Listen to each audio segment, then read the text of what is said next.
her equipment, that'd be cool too, you know. So Yeah. Hi, talking of which. she coming in. Yeah, she's just there. Cool. I'm putting everything together now. Started the stream up, getting the audio tested out, Sonia.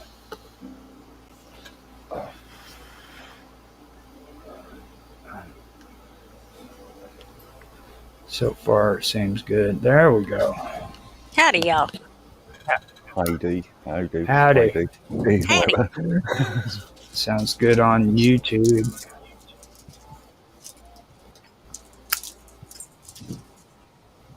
Sounds good on Rumble.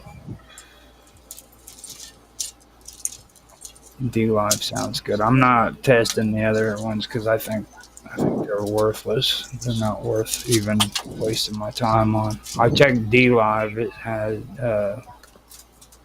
audio and everything set up.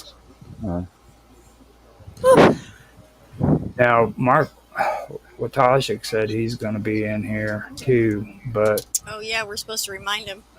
I did. Oh, you did? Okay. I just seen 50 million messages from Roger on Teams, on MS Teams. He's getting frustrated because I called him Big Daddy.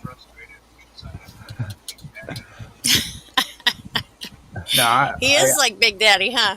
Yeah, I mean, I was seriously thinking after that, and I'm like, maybe we should say Big Daddy and the Don from now on. Mark Edworthy as the Don and him as Big Daddy. We got Big Daddy and the Don in the room. Okay, it makes us sound like some sort of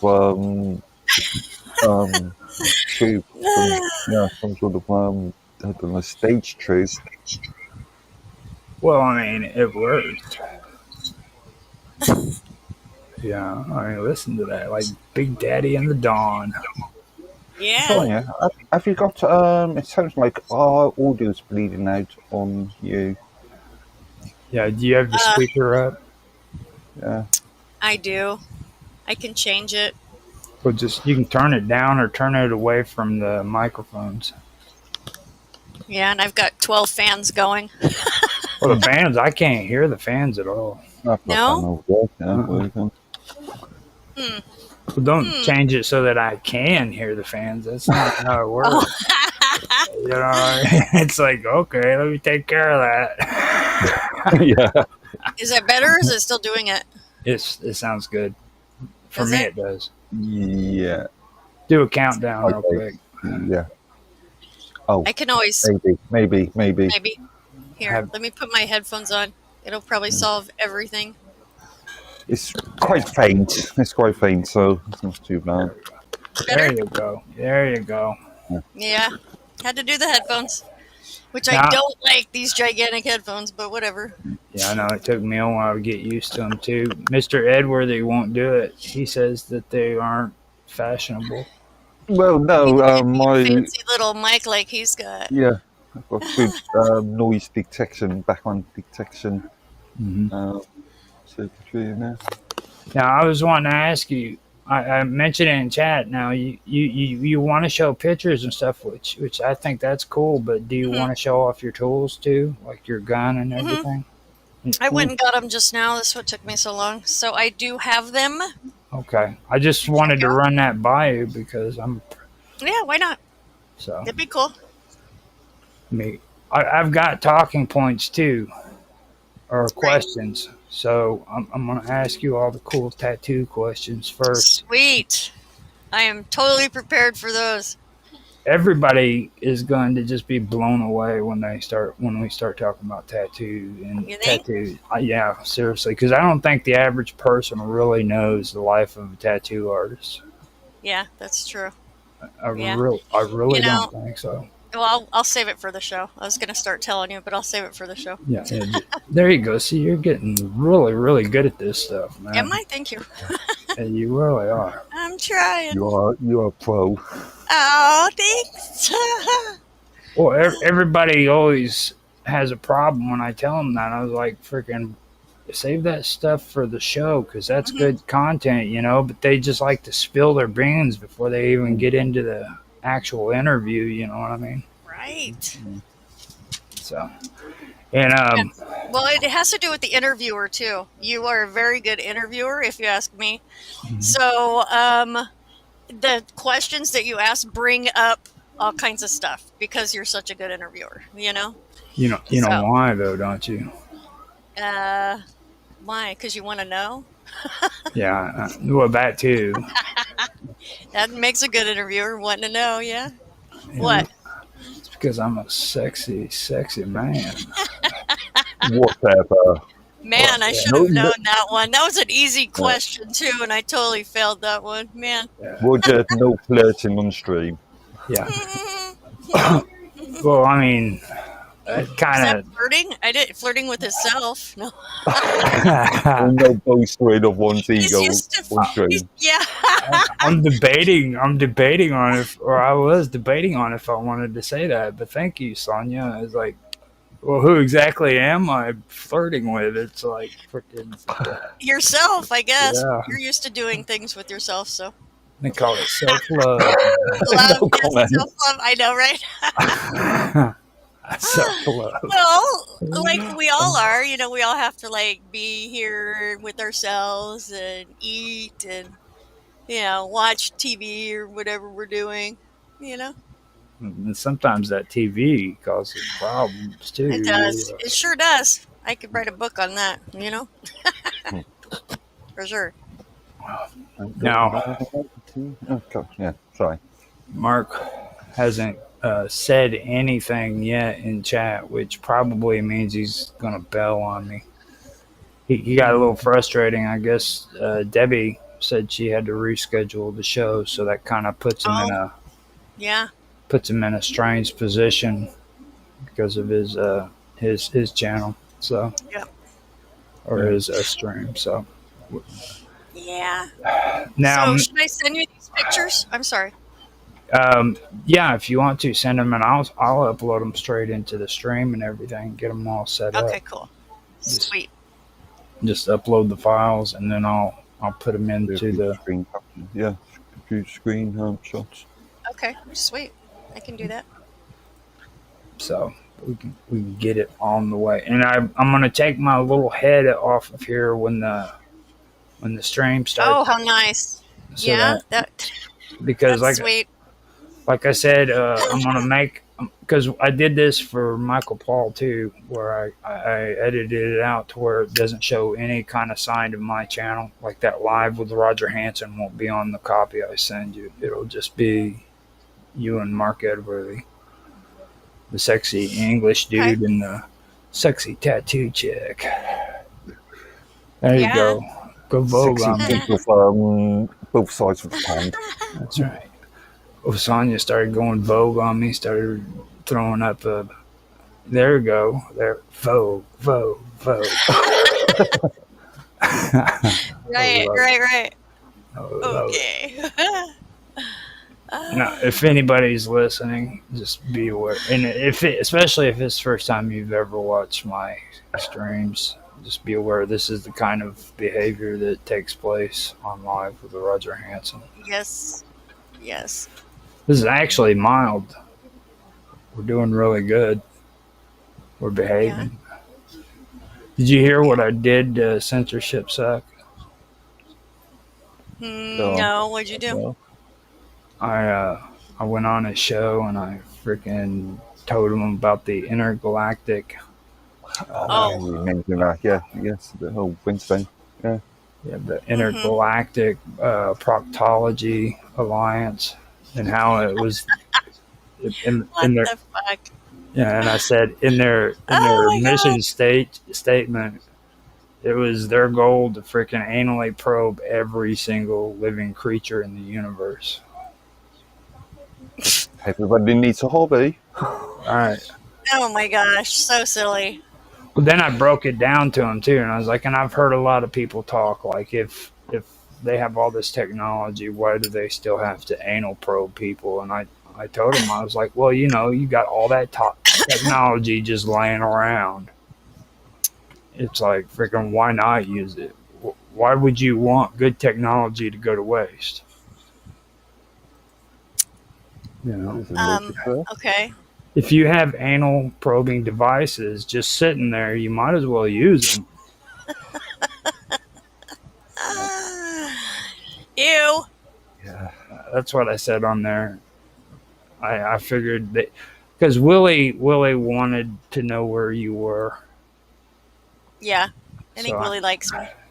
Well, he left on the show, and then I came in just after he left, and I said, "Man, I wish Willie was here," and that's when I started saying it. But it didn't start there or end there because I was sick. Hey. You know. And you shouldn't be streaming when you're sick. Oh, Yeah. Can't really say it. I can't. Yeah, it wasn't on there very well. Yeah. I was just showing her because she's calling me, so I want to let her know I'm busy. Oh, Cool. oh, okay. So you were showing her us. She muted out. But yeah, I don't know if you got to see that, Mark. It was pretty bad. Like I actually felt bad about it because I was sick and I would just let loose. And I told everybody, I'm like, you can't handle the full freaking force of infamous OG. You know what I'm saying? When it comes to censorship sucks. They just can't handle it, dude. It's just a little bit too much. Yeah. Yeah. I was really surprised Nancy could handle it as well as what, or better actually, than what censorship sucks did. Especially when I started telling everybody that we hated Facebook and get the hell out of here. Dan goes 50% of his viewership. Boy.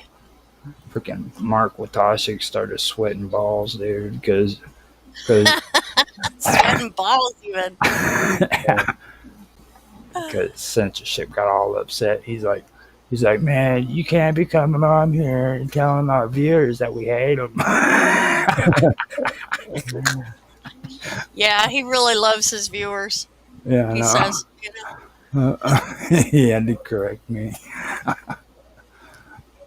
I thought about it the next morning when I was feeling a little bit better, and I was like, man, I really, really went a little bit too far there. So horrible. So are you enjoying the early show before the interview, Sonia? Yes, I am actually. Giving you the full It's breakdown. fantastico. You know, I have a lot of stories about these tattoos, actually. Like, Good. there's pretty much a story with every one of them.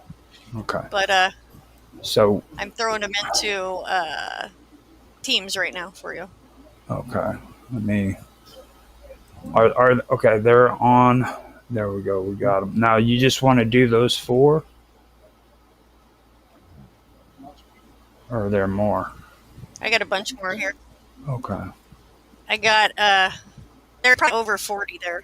Just kind of pick the ones you like, I guess. Well, I mean, to be honest, we Or could. the ones that look interesting to you. We There's could. certain ones I'd like to talk about. Okay. Now, if there's 40 of them, actually, I could do a slideshow using freaking actually using There's actually probably more than 40. Teams. I Okay. put quite a few in there. Cool. Hold up. Let me set that up then. Because that would actually work out. Because I can use my OBS as an ingest. And because I've been wanting to do that for a while. I love using the ingest on here where I can do like the studio at the same time as using OBS for other functions. Mm. And I've really gotten to where I like that. It's almost orgasmic. Well, So when I just want to go grab some coffee, tell me when a good time is. Is now a good time before we actually start? yeah. Questions? Yes. Okay, great. I'll be right back then. Looks like Mr. Robot won't be able to join us. He's on the way to the. He's on a gig or something. Well, it's cool anyhow because like he would have just run amok and just messed things up. Started talking about Hawaii and shit. I hope he's listening so that he can hear. Like he tried to blame us.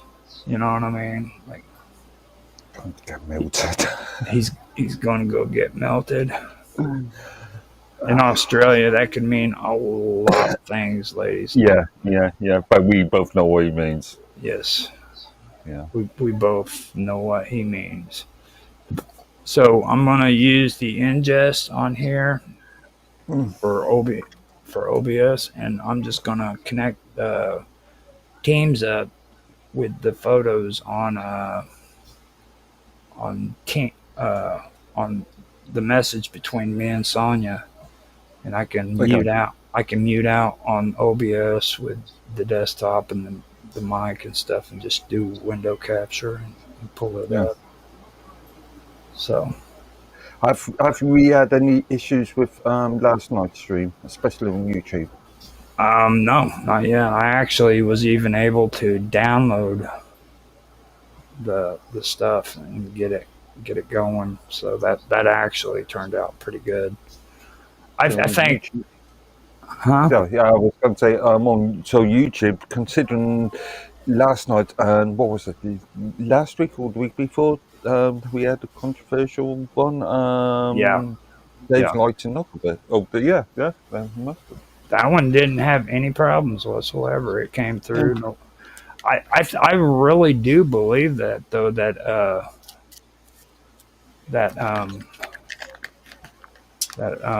they had a issue or freaking they got their asses put in check is what I think, because they're allowing a lot more than what they used to. Just putting it out there. I mean, they really are allowing a lot more than what they're allowed to, or what they were doing. Okay, so now I have the ingest set up. I can just hit stream.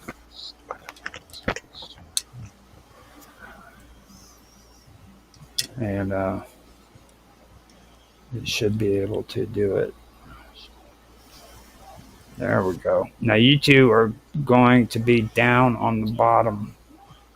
If I do that, your little heads are going to be replaced. Looks like Sonia is in the void, especially with the space down underneath her. Sort of twilight zone sort of thing going on there. It's exciting and new. There we go. That's better. There we go. That's okay. So they need to let me do duo first, and then what I can do is I can come here and pop that up underneath you whenever it's time to show your pictures and stuff. And you just tell me whenever you want to show the pictures, and we can get it on the road and going. Okay. Okay. Yeah. Whenever. I guess whenever. I don't know. Well, I've got cool questions and stuff, and then when we get to okay, sweet. Yeah. Okay. Yeah, that sounds good. Okay, so let me use the bathroom real quick. You talk to her and come up with just like meaningless shit to talk about, Mark. Don't you know what I'm saying? That should be pretty easy. Yeah, and I'll be back. I got to run to the bathroom and stuff, and I'll be right back. Okay. So how the heck have you been, Mark? Tired. How the heck are you doing? Tired? Yeah. Yeah. The last couple of days, I've just been grabbing sleep when I've been able to. Oh wow. Yeah. Busy. Really, busy. Well, that's good. Yeah. I guess I mean, at least you're doing stuff, getting stuff done. Yeah. I don't know, getting stuff done, but not accomplishing anything. Yeah, it's always a progress, isn't it? Like just, I know how that is. I finally got Jaffe's website kind of done. He won't let me redo the whole thing because he's he needs his old stuff, like from 2016. He has to have that. So, Yeah, and I don't know how to do all that. So I just made a part and I linked it to new site, old site, and it's still a stage site, but that's okay. It'll work. It can still have traffic. It's got the forums and stuff, so it's kind of cool. I did it the other night. I don't know if he noticed it yet. So. No, I had a look at. He asked me last year, and I had a look at it. And I physically downloaded the entire site and went through the entire structure, and it's somewhat confusing.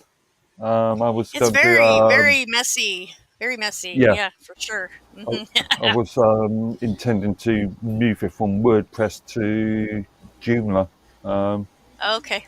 Yeah, I haven't used that one. Yeah, I've been using Joomla for decades now. Yeah, and the amount of work that I could see done in there. Jeez, it's insane. Yeah. He needs a full-time developer on that one. He does, for sure. He's got one. He's got one. Yeah, right. Sonia's just busting hump, getting things done. Yeah, well, it's done as much as I can do it, as much as he'll let me do it anyway. Yeah. So, and it's pretty cool. You guys will have to go check it out. I put a thing on the front that just says new forum site. Just click on that and you can jack around there for a minute. WRPN.com. I will definitely go check that out. And Sonia is still inside the chat. I don't know if she's around though, so we can catch up to her whenever she comes back on. That's pretty much how we usually run the show. We usually don't even do an introduction, but we had a special guest today for an interview, so that's the reason why we did that. It's usually a laid back kind of scene like we usually did on Minds Roundtable, and I'm thinking we also did the same thing with Untethered. I'm not sure. Hey, there she is. Hello, Sonia. You're muted out, I believe.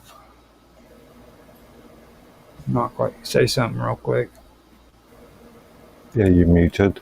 And she's muted. She probably can't even hear us. There she is. Yeah. There you go. You look good with those headsets on. Don't ever fool yourself. You beautiful woman. Oh, you're so sweet. I just turned my sound on. That's the first thing I heard. How nice is that? There you go. I said talking about me, that is. Yeah, I was. You could have been talking about Mark. I don't know. Now,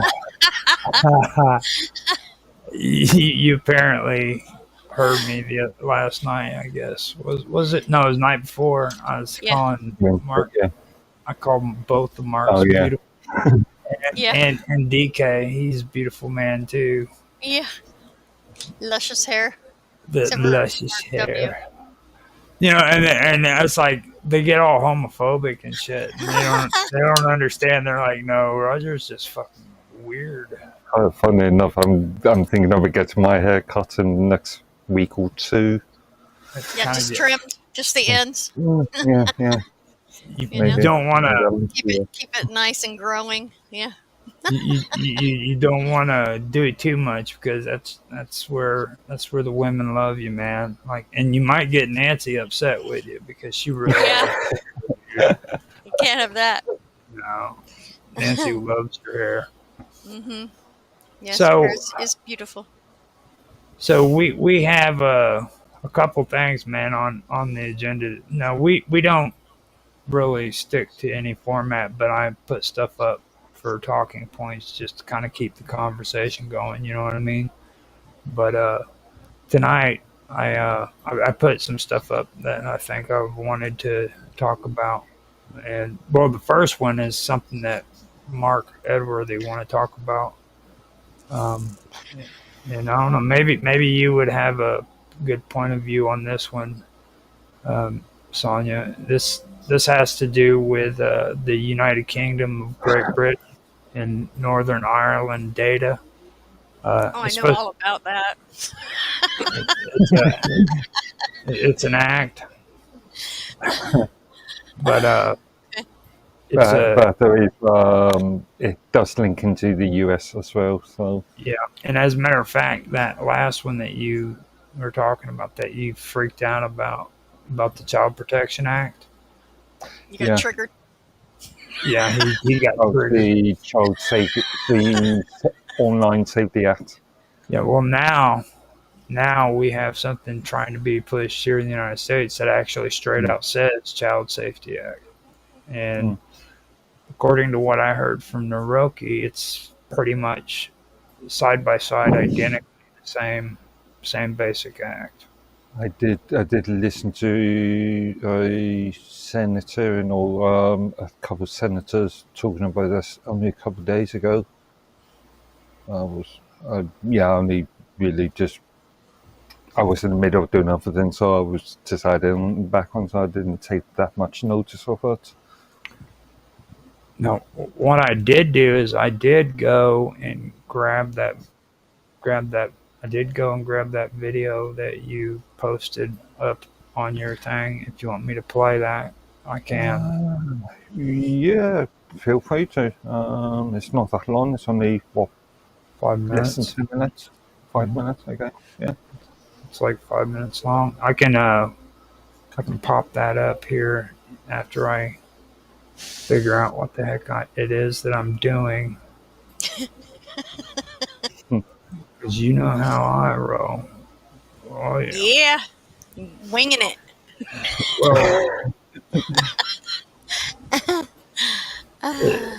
Okay, here we go. Let me go ahead and do it the way it's supposed to be done. Like Winger. From back in the day. Back in the day, baby. Back in the day. Okay, can you guys see that? No. Okay, let me no. do it right. Share the entire screen. There we go. Yeah. Okay, so here we go. This is what Mark Edworthy sent to us. Hello again. I rather suspect that there are still some people in this country who are unaware that ID cards have now been brought into existence and legally mandated. The reason that this might not be more widely known is that they are not being called ID cards. Their creation has been concealed behind a dull and turgid-sounding piece of legislation bearing the name of the Data Use and Access Act 2025. This has now passed through both houses of Parliament and received royal assent to become law. What does this new law cover? I cannot do better than to quote the long title of this bill, which tells us all we need to know about it. In the description to this video, I give a link to the government website so that viewers may check for themselves what I am about to read out. Ready? For it is a bit of a mouthful.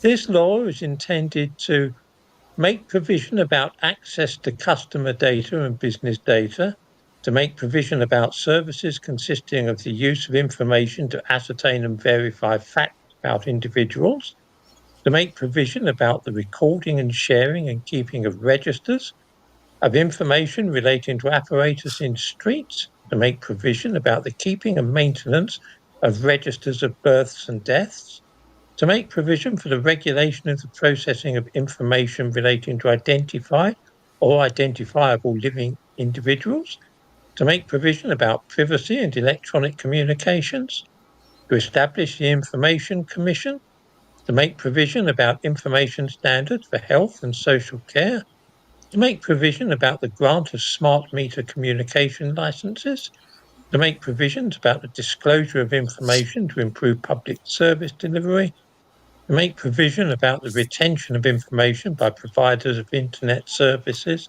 in connection with investigations into child deaths, to make provision about providing information for purposes related to the carrying out of independent research into online safety matters, to make provision about the retention of biometric data, to make provision about services for the provision of electronic signatures, electronic seals and other trust services, to make provision about the creation and solicitation of purported intimate images and for connected purposes. All this, and indeed the whole text of the Act, may be summed up as follows. This law will allow for the creation of a so-called digital identity. There will be no obligation on anybody to have such a thing, which will contain all your personal details. But if you do not have one, then you will be unable to buy a bottle of wine or indeed a packet of disposable razors, because this digital identity will be the standard way of confirming your age.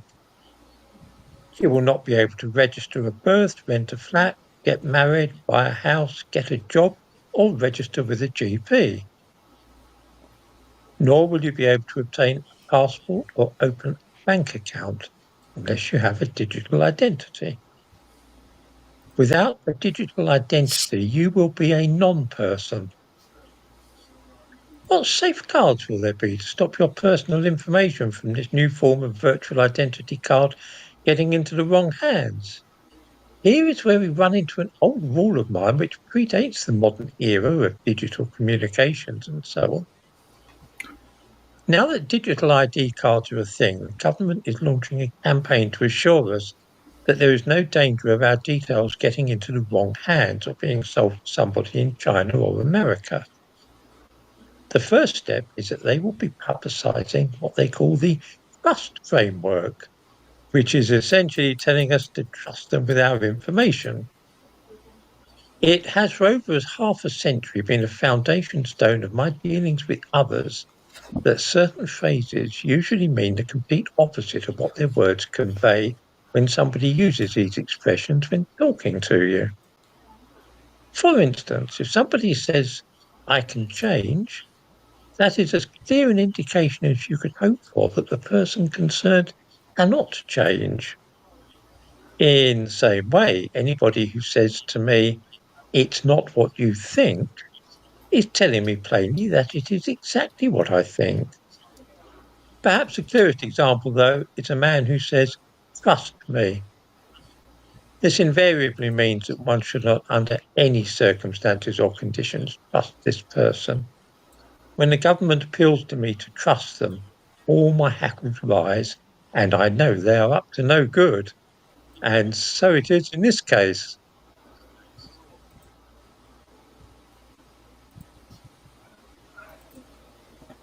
Okay, so Right. that the first thing that crossed my mind is like, why don't you guys have state IDs? Like, we've had state IDs in the United States for freaking years.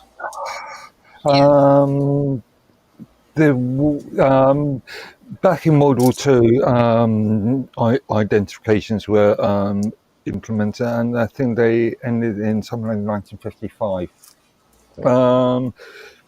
Tony Blair brought them back in 2006, 2007.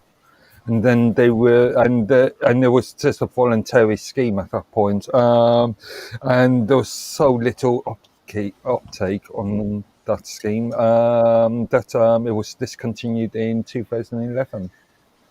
Now, that's not a weird question, okay? Because let me put it to you this: I actually agree with what your country's doing. Like, I'm 100% against us having state IDs here in the United States. I think that's bullshit. You know what I mean? That's straight up Nazi Germany shit. You know what I mean? Like, when you see those old movies where freaking Nazis are saying, "Let's see your information at the train station." Lovely accent. Yeah. The Soviet Union just been. I'm not sure how many European countries do have identification cards, and I presume, I'm aware that Australia is pushing a bill at this present moment, which will, rather than be a voluntary scheme, it will be a enforced scheme. What it sounds like to me is those real IDs they're trying to push here in the United States. Like, all that stuff that he was listing off, you know what I mean? Like that is crazy. The first thing I notice is like in the federal government here in the United States, you can no longer use your birth certificate as a form of ID when it comes to like. Technically, in the UK, it states at the bottom this document is not used for, cannot be used for identification. But if you're looking for a job, as an example, there's a requirement to demonstrate that you are who you say you are, and a lot of agencies and companies will request a birth certificate, even though technically it's illegal. I mean, it's like I don't know. I feel kind of uncomfortable about the idea of them getting rid of the birth certificate like that. You know what I mean? And then they don't consider a birth certificate as state ID. At one time, you could use like a full a piece of mail with your address on it for a form of ID, I believe. Well, And that can still be used in this country in conjunction with another document. yeah, that's the way it is here too. Like we have social security cards. You guys have those? National insurance cards, yeah, which How? is exactly the same thing in reality. Because it's weird because like I was talking to you last night about you guys' election system, and that was weird for me whenever I first found out about how you guys elect people into office. And then like today I'm hearing like you guys haven't even had state IDs, and this is a country that has like a huge freaking license plate. You know, I mean, you guys' license plate stretch all the way across the front and back of your car, dude. We've only got a little bitty small one, you know. Obviously, Wow. there's things such as certificates, and passports and various things. And there's been, even after the 2006 Act was dropped, repealed, there's some, let's say, government recognised private sector companies that will still provide identification cards for, let's say, the purpose of teenagers or young people wanting to go into pubs and nightclubs, so forth. So you do have ID set up for where people, if they want to go into nightclubs, they have to have. Again, voluntary is a volunteering scheme. So you don't have to go to like a state office to get a form of ID or anything for that. Not as far as I'm aware. These are all done by private sector companies, Krangos and that, NGOs. Man, kids in the United States would freaking love to go to England if they knew about that stuff. Like, And I don't think there's any legal requirements for pubs, or I know there isn't any legal requirement for pubs, but I don't think there's any legal requirement for nightclubs to demand Really? this one. I think it's on the premise of Yeah. the owners, but obviously if they are found to have underage drinking, then yeah, there's penalties and restrictions on that. If I would have known that when I was a kid, I would have moved there like a long time ago. I used to change my birth certificate to get it at the Hard Rocks little bar they had in Oklahoma, Lawton, Oklahoma, right next to Fort Sill. I would change the number on my birth certificate. I just took a typed number and put it over it and photocopied it again and used that as my ID. They let me in all the time. I was only 14 or whatever, yeah. Or no, I was pregnant. I was 18, yeah. What to drink, you know. But I wasn't pregnant while I was drinking, though, okay? Just saying, that's what. And then I happened to get. Anyway, Pantera used to play there before they got big, actually. Mm-hmm. Now, Mason Jar, right there where you're at, if you, I used to do my dealings there. Like, it's easy to sneak into freaking the Mason Jar. I don't know if they're still in Phoenix or not, but I don't know. I wouldn't be surprised.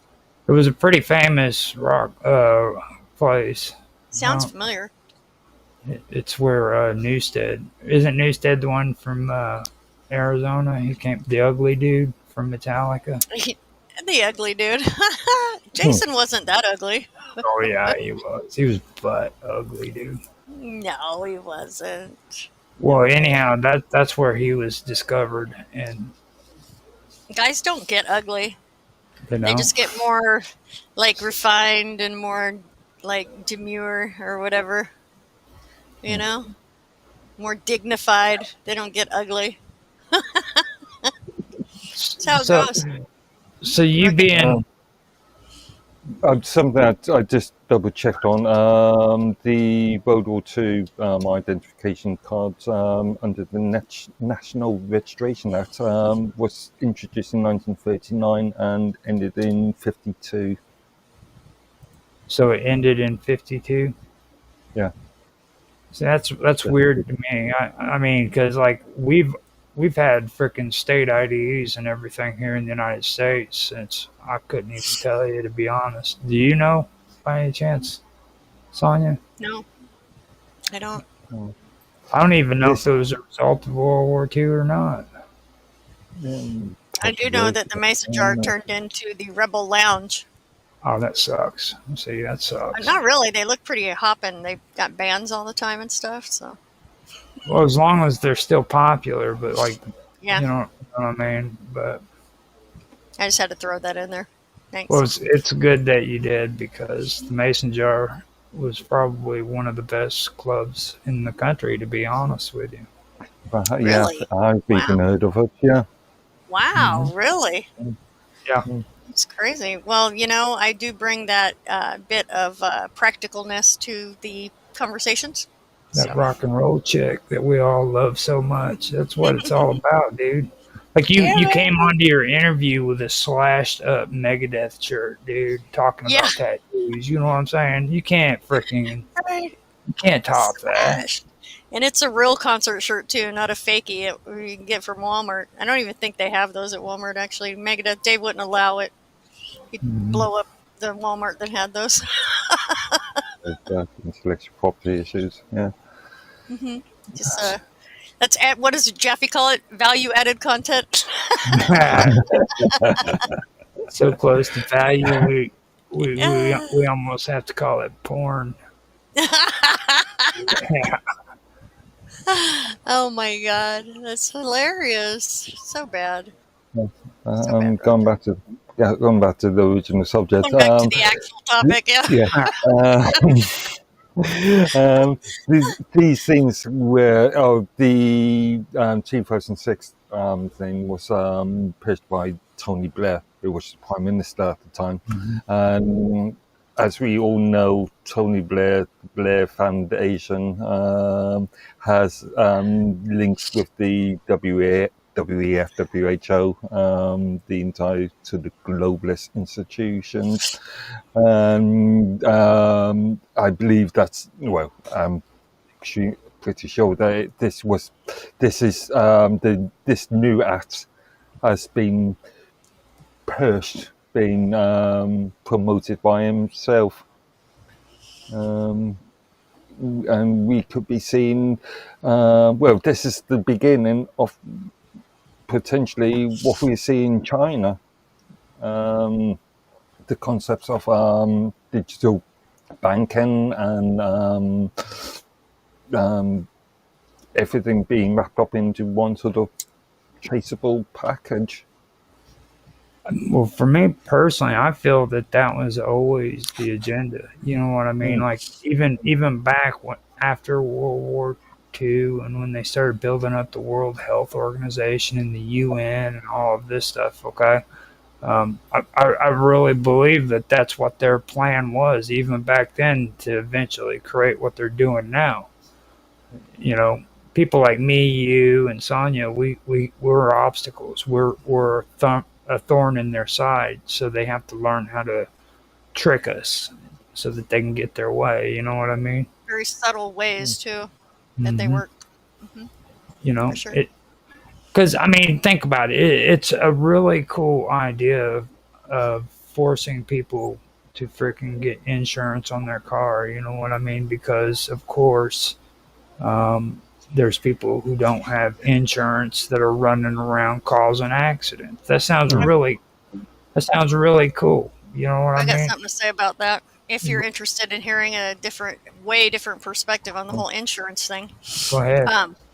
Well, what's always tripped me out about insurance is I come from a place in my mind, or probably from a place too, where you're like conscious and you create your. No, this doesn't. It's hard to live in this place. Okay, don't get me wrong. And we're unconsciously creating everything around us, together and alone, of course. Walmart's only there because we all know it's there. If we all didn't believe in it, it's all the way for 1 second, it would disappear.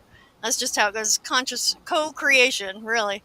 Anyway, so if we're consciously co-creating, well, if we were, it would have to be all of us. And we wouldn't have these accidents. But it just in the fact of having insurance, and you're paying for it, means that you're not consciously co-creating. So basically, it's just another way for those who are running the world and who know, like the ETs or whatever, to hold back ascension, or people from like basically growing in their spiritual nature to realize that they are consciously or they're creating stuff, and to be conscious about it.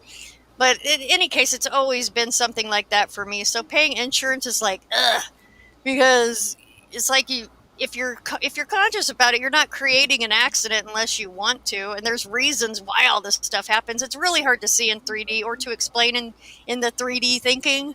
But do you have any idea what I'm talking about? Kind of. Right? I'm sure studying all this stuff, you've ran into that concept before. So insurance is just I get it, though. I get it. So just wanted to throw that in there. When you go from that direction and you look at insurance, it's kind of like workman's comp here in the United States, okay? And people don't understand this unless they are actually business owners who have to have employees, all right? Now, a business owner will tell you that he has to go out and he has to freaking set up all of this stuff for his employees, and workman's comp is one of them, okay? Now, even though he's got a company where there's nobody who's had accidents or anything like that, and he's had a safe freaking work environment, he still has to pay workman's comp on a monthly, sometimes annual amount. And he's paying into this, even though none of his workers are being injured. Okay? So that's same insurance concept, same exact thing. They're banking, man. They're banking. Yeah. So they're forced into doing this stuff instead of and see, it would make sense if somebody actually had an accident and they had to pay out. You know what I mean? Right. But the thing of it is they turn around and they make them make payments on a monthly and sometimes an annual basis towards that workman's comp. And they're banking off that stuff. They're making money off of it. For sure, lots of money too. So that's one of the things that really sticks out to me. And then like when you go back to this whole thing on the ID thing that's going on in the United Kingdom, in Great Britain, that land of beauty and splendor that everybody loves. It's probably why his hair looks so good. Yeah. Just the atmosphere, it makes it all lusciously curly. But for me, it makes sense. And excuse me. And for me, I really don't think that it's healthy for people to focus on China when it comes to stuff like this in Russia and mentioning the Soviet Union, because I think the biggest threat is really the EU. You know what I mean? We need to stop looking at China and Russia, and we need to start looking at the EU and what they're doing. I think they're the biggest threat so far in the world. China, them demonstrates a good example of where we could potentially be going. I'm not sure about the European Union. I would say, as I stated, there's a bill already in Australia looking at this. There's discussions about similar sort of concepts in the US, and I'm not sure about Canada. I haven't done any recent research on Canada, but considering that the British identification card is was only announced or was only legislated in mid-June, and it's going to take some time for it to roll out. In theory, the government is expecting it to be rolled out over the course of the next 12 months. But again, it will be a voluntary scheme for that. If this government survives for its entire term, which will be up till 2029, then we could see it being enforced. But that is a big if at this present moment, and who's to say that the next government isn't going to repeal that act as well? Has that ever happened?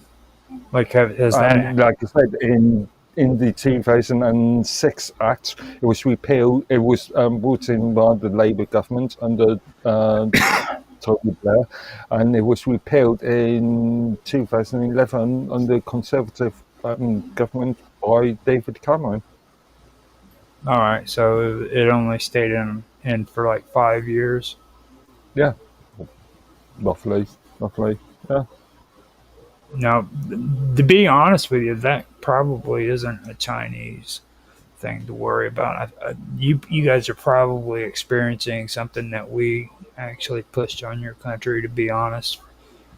No, I'm looking at it from a larger picture. There's been a lot of talk about centralized digital banking, cash currencies for a long time, hasn't there? And unifying a lot of internal governmental services and various other aspects. We just openly allowed the real IDs to just go into force. Nobody even there was no resolution or anything like what you guys are doing over there. Like, just one day everybody heard, hey, there's this new great ID now that you can get the real ID. It'll help you travel across the ocean without having to have a visa and all of these. The EU Schengen agreement, where you can go to if you're a member of the European Union, you can just cross borders without needing to demonstrate or show any passports. Isn't that cool? Isn't that all I have to do is get a real ID, and I can just go to England, I can go to Spain, I can go to France, I can have sex with French women who don't bathe. They just use perfume. Oh my gosh, so cliche. So cliche. Yeah, but I hear you, Raj. Okay. The real ID thing, though, they've been pushing that for a while. Actually, here in Arizona, they pushed it. It's been years. They've been, as I have gone off and on off of the DMV website several times. They used to have a site, Service Arizona, where you just print out whatever you want. You don't have to jack around. It's all online. They took that away because they're trying to get people to go into the real ID system, announcing, oh, you have to have it by August. Oh, you have to have it by July. Oh, you have to have it by this day. They've changed it like 50 times or, a lot of times, because people aren't really wanting to do that. And I think a lot of people know about that, how evil that whole thing is. But they want, of course, everyone to think that, oh, no, it's just what you got to do, and a lot of people, the sleepers, I guess you could say, they do think that that's no big deal. it's just for ease of everything. I mean, that's what I used to think back in the day with everything new that came out. Of course, you can't really blame them so much because they're ignorant, but it is a good idea to share this information to let people know that that's not something that is good for anyone. It's just another step in the process of the NWO kind of thing, Taking for over. sure. One more government. Yep. Yeah. That Also, kind of control system. If you consider the controversy with the recent Online Safety Act in the UK, the possible stifling of language, expression. And funny enough, only today I heard that Kent County Council is thinking of bringing in localised legislation or bylaw to implement fines for anybody swearing in public spaces, which is stupid, potentially illegal under Article 10 of the Human Rights Act, freedom of expression. But you can sort of see where we're heading with this. Yeah. I mean, for me, I always thought that was a law you guys had already because, like, it is. I think it's 2018. Yeah, but it's governed under the European Code of Human Rights, Article 10. It's crazy. Well, I mean, even before that, though, wasn't there a time where, like, you couldn't say anything that was inappropriate in public? They had, like, a square. Or maybe it was a fountain that you could go to, and you could talk all the crap you wanted, and the police would leave you alone. But if you weren't at that fountain, they could arrest you for acting inappropriately in public. I would think prior to the 2004 Communications Act, was fairly well. Such things wouldn't have been heard about. Again, wasn't it when Donald Trump came to the UK only a couple of weeks ago? There was a press conference with Keir Starmer, and Keir Starmer stated that we have always been a free speech country. I don't know. Again, I remember Starmer being a bit of a liar. I remember American Werewolf in London, dude, and there was specifically. Oh, you're talking about Lady Chastity's lover book that was banned in the 40s in relation to, and it was actually banned in the US for a while under some legislation, some publishing communication legislation. Well, I mean, I remember a part in the movie where he was trying to get arrested because he had found out he was a werewolf. Okay. And since he was standing at the fountain, running his mouth, making a fool of himself, the police officer refused to arrest him because he just wanted him to move on. He said, you know what I mean? Okay, that's so. That's not really a speech issue. That's more. What's the word I'm looking for? It's kind of like a safety area where you guys had your own your safe space where you could go a public order issue. Yeah, and what was it? The Beatles wrote about strawberry fields, I think it was, in New York, or was it? You remember that? That was what that was too. It was a safe space where all the hippies could go and just say all their love words and baby.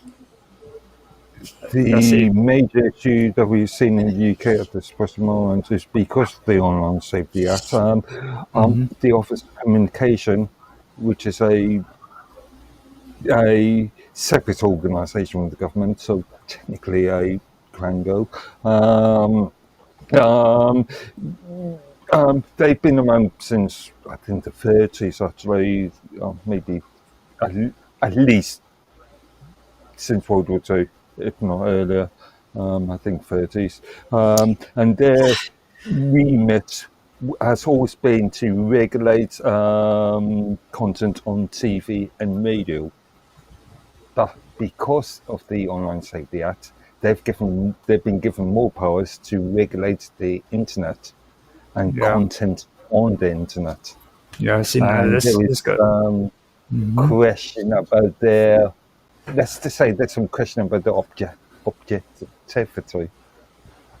Now, this is just my take on it, okay? But I could be wrong, which I usually am. But like, I remember you remember me talking with you about how hard it was for people here in the United States to watch the actual BBC because in England, right, at one time. Now that was done on purpose because they didn't want people from outside of the country to be able to watch British television. Okay. Now, from my point of view and the way I'm taking it, I think England is kind of like taking the freedoms away from you that they started allowing you to have. They're pulling back to the way they used to be. Technically, it's the freedoms the government allows us to have. You're a lot more freer today than what you were in the 1980s. Trust me. In some aspects, yes. In some aspects, less so. What aspects less so? That's what I want to hear. Again, freedom of expression, as we're seeing at this present moment. Yeah. Well, they wouldn't put up with that kind of stuff back in the 70s and 80s. Like a lot of the stuff that you guys are doing now, they would not have put up with. Like they would have shut you down big time. What do you mean? Give me an example. Cuss words. No. All of the derogative language on television. No. Have you watched Shameless, dude? Shameless would have never been on television back in the 1950s. Oh, I see what you mean. Sorry. Yeah. But yeah, all those Ben Hill sort of things, all those Alf Garnett sort of things. Yeah, they were all done in the 60s, 70s, 80s, and it'd be impossible to air them on TV now. Mm-hmm. Okay.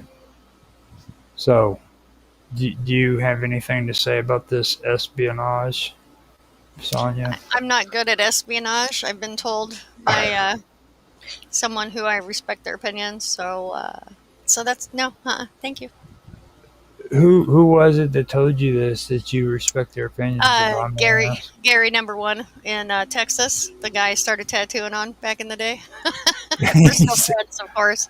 He's married, got 15 kids, and we've always been friends. He said you're not good at espionage. Yeah, he did. I was trying to tell my friend through text when he was visiting Arizona at one point that I was going to straighten his hair, but I was going to surprise him with it, and I accidentally sent him the text instead of her.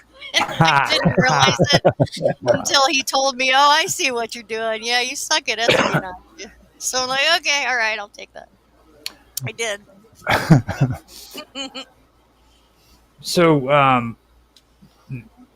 I do want to bring up a topic that I've been wanting to mention or talk about for a long time, but I was wanting to do it in a different way than what a lot of people have heard about. Now, I know everybody's been hearing about Epstein, okay, but and I've never really told anybody my take on the whole Epstein thing. You know what I mean? And like when you sit and you watch Donald Trump and all this crap going on, don't think of it like that whenever I talk about this stuff. Because there's a lot of things about Epstein that goes a lot deeper that people aren't aware of. And that's something that I did want to bring up today.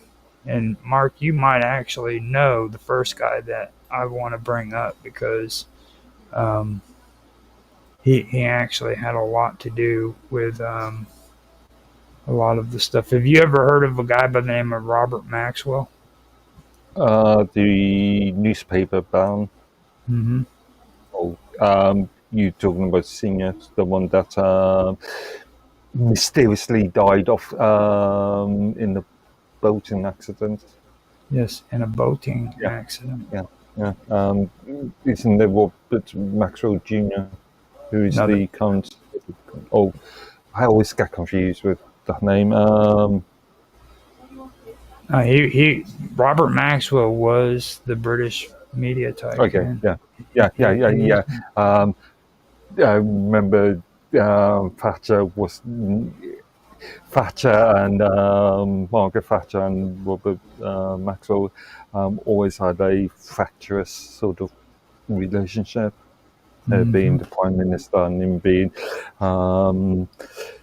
the CEO of, or was it a CEO or was it just a chairman of the board? But he was a senior person.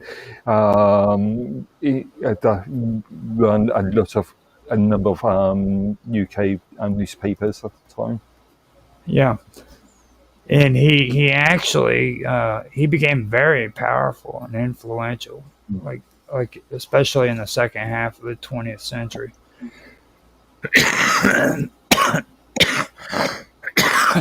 Sorry about that. Now the thing about Maxwell too is like he wasn't an English citizen. He was actually born in what we would now call the Ukraine.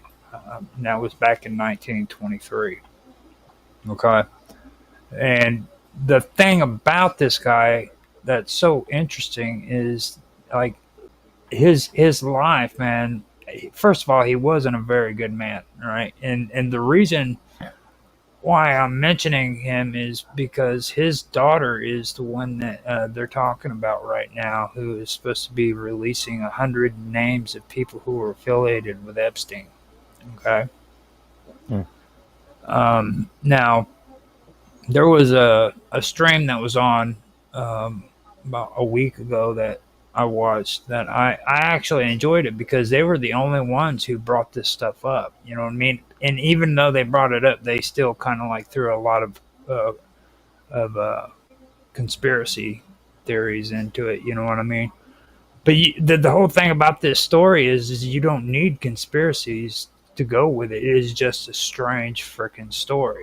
And I have a hard time with actually saying her name because it's really weird. Do you know how to say her name properly, Mark? You know who I'm talking about? No. So sorry. Just to confirm something, Robert Maxwell Jr.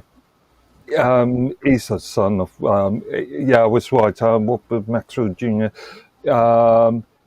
Is either currently or has been the owner of the Daily Mirror in the UK. The Daily Miller. Yeah. Mirror. Yeah. The Mirror. Yeah. Is there any like controversial stuff that's coming out about the Daily Mirror? No, but according to the Guardian, Robert Maxwell Jr. has been, let's say, allegedly involved in initiatives related to combating terrorism, and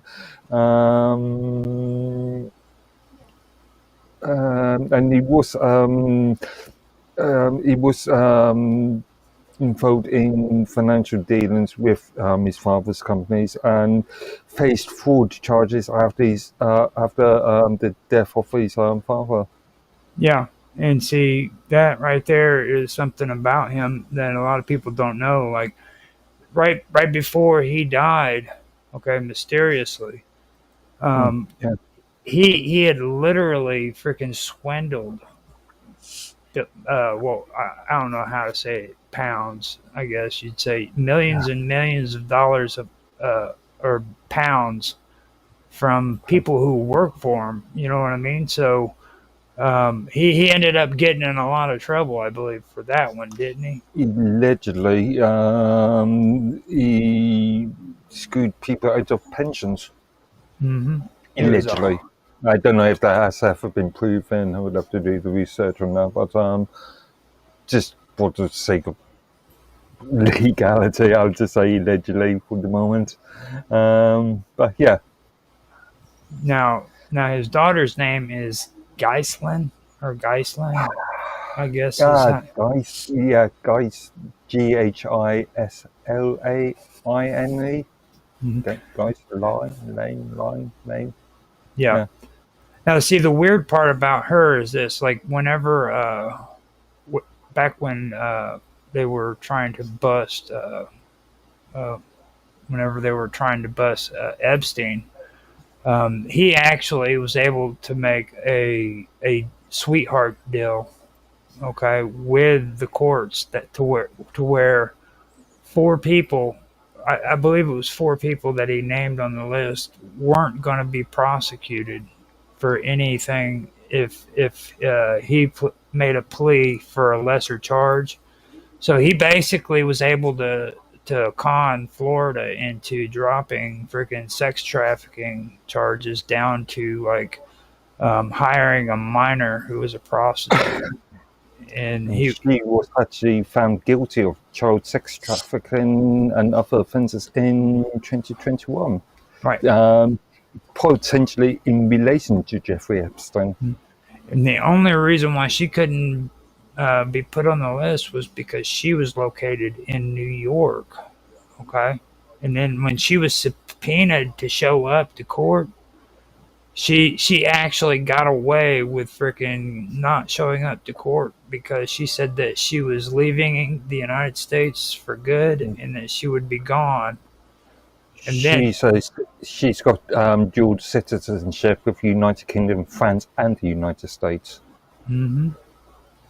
And now, the only thing that got her busted was the fact that they caught her at freaking Hillary Clinton's daughter's wedding, I believe it was, on camera. Okay, so this idiot says this stuff to the freaking U.S. government, and then after she was supposed to be gone, they find her at Hillary Clinton's freaking daughter's wedding or graduation or something of that nature, okay? Now, this girl is the one who is the daughter of Robert Maxwell. Oh. Now, the weird part about Robert Maxwell, like I said, he was born in the Ukraine, right? But then he had this weird name where it was like Ludwig Hyman. It's a weird name, but he changed it to Robert Maxwell, and then he went to Britain, and he was in the British Army during the Second World War. Okay, now while he was in there, while he was in the service, he did earn his citizenship and status, and he also became like a war hero and stuff. Okay, but this is where it gets weird. He starts getting involved in a lot of espionage and stuff. All right, he had connections to Israel. As a matter of fact, when he died mysteriously, he actually had a full honored memorial service that was paid for by the Israeli government. And he had a company called the Pergamon Press, and the Pergamon Press is where he actually worked through when he was doing these things that were involved with espionage. They actually said that he could have possibly been not only a double agent but a triple agent, whatever that may seem to be. Okay, that's the weird part about that. Now this, let me remind you, is the woman who got busted for being associated with Epstein. Okay, and nobody. Technically, she was busted in 2021 on 6 counts. conspiracy to entice minors to travel to engage in illegal acts, or actually actually 5 counts, 5 out of 6. Guilty conspiracy to transport. Again, to transport minors with the intent. Transport of a minor with intent to engage in criminal sex activities, sex trafficking conspiracies, and sex trafficking. They started cutting you off. They're like, Reading. Okay. Go ahead. Okay. No,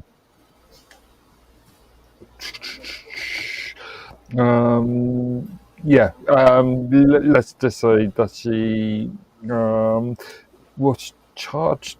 She was convicted with 65 years in prison. She faces some. I'm reading a report dating back to December 2021. This report is saying that she faces a maximum sentence of 65 years. I have to do some digging to find out what she actually did receive. I think she's still in custody, though. Yeah. She pleaded not guilty for charges stemming from an interaction with 4 teenage girls between 1994 and 2004. I'm not sure. Again, I would have to do some further digging to find out if all those interactions were related to the actual convictions. Now, this Paragon Pergamon Press, okay? Now, the thing about this one is it was a very influential newspaper.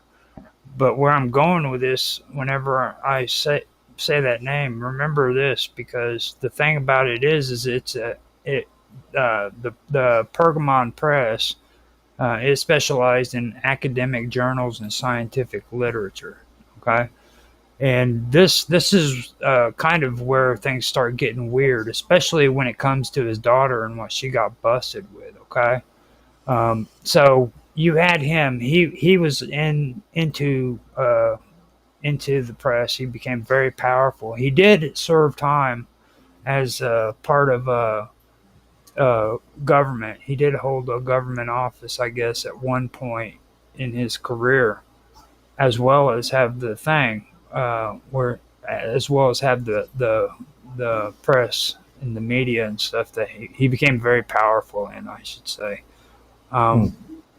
But when you said the part about, or when we were talking about the part about him having financial problems, they found out that he did have financial irregularities, and he had rising debt within his companies, and how the story goes is like behind the scenes, he was like moving large amounts of money to keep everything afloat, and he would do that through like secretive and unethical means, like using Swiss bank accounts and things of that nature.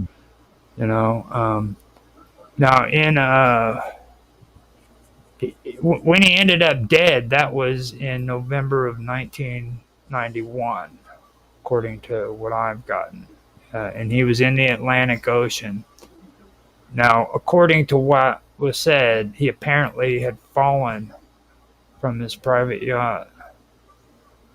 And that was near the Canary Islands. So that's what really sticks out to me. Do you realize how many people freaking died from mysterious causes by just falling off their boats? I would have to look at the stats, but I would presume there is, within the last 50 years, there's quite a high percentage. What do you think, Sonia? Well, that is a very good question that I could just guess 20%. It's just a guess. That's my guess. Probably happens more often than, yeah. Was the UK 1992 crash, financial crash, was blamed on the .com sort of issues, the boom and bust sort of in relation to the internet. There has been some suspicion that part of it was related to Maxwell. At least part of it. Mm-hmm. You guys have heard of Natalie Wood, haven't you?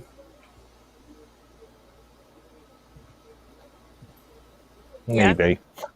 Maybe. Sounds familiar.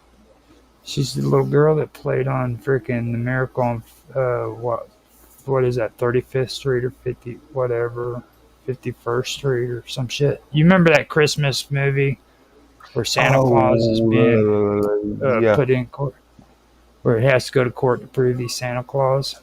Yeah. The little girl on there, her name was freaking Natalie Wood. Okay. And she was a pretty famous actress. She actually got just almost as much recognition as what Marilyn Monroe did.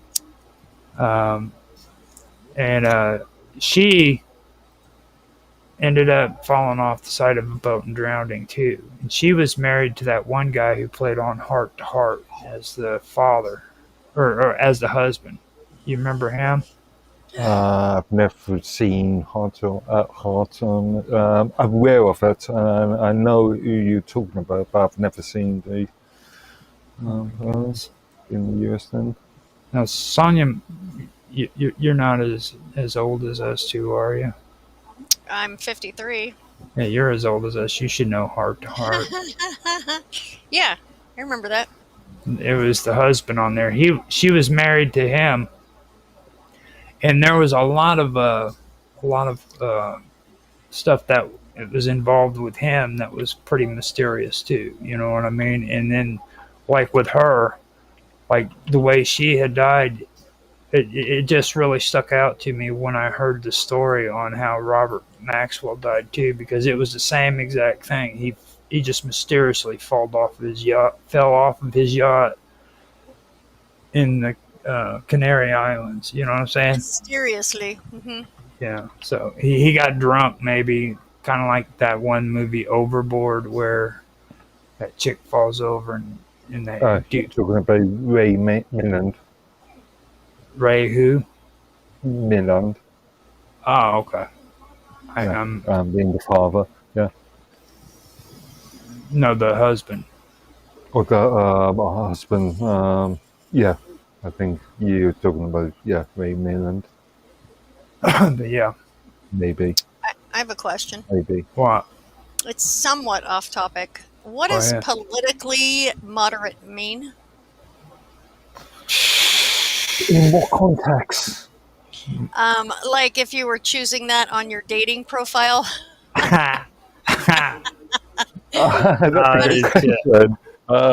First of all, you don't talk politics on a date, dude.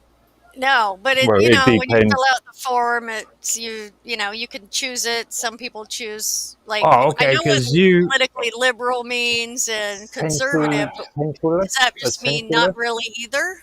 Or well, I mean, no, don't tell her that, dude. She's what? Freaking, tell me what? Tell me, Mark. You have to tell me now. I think politically moderate. Actually, dude, you're talking to Sonia. Okay. Tell me. Well, yeah, in between left wing or being in between liberal and conservative.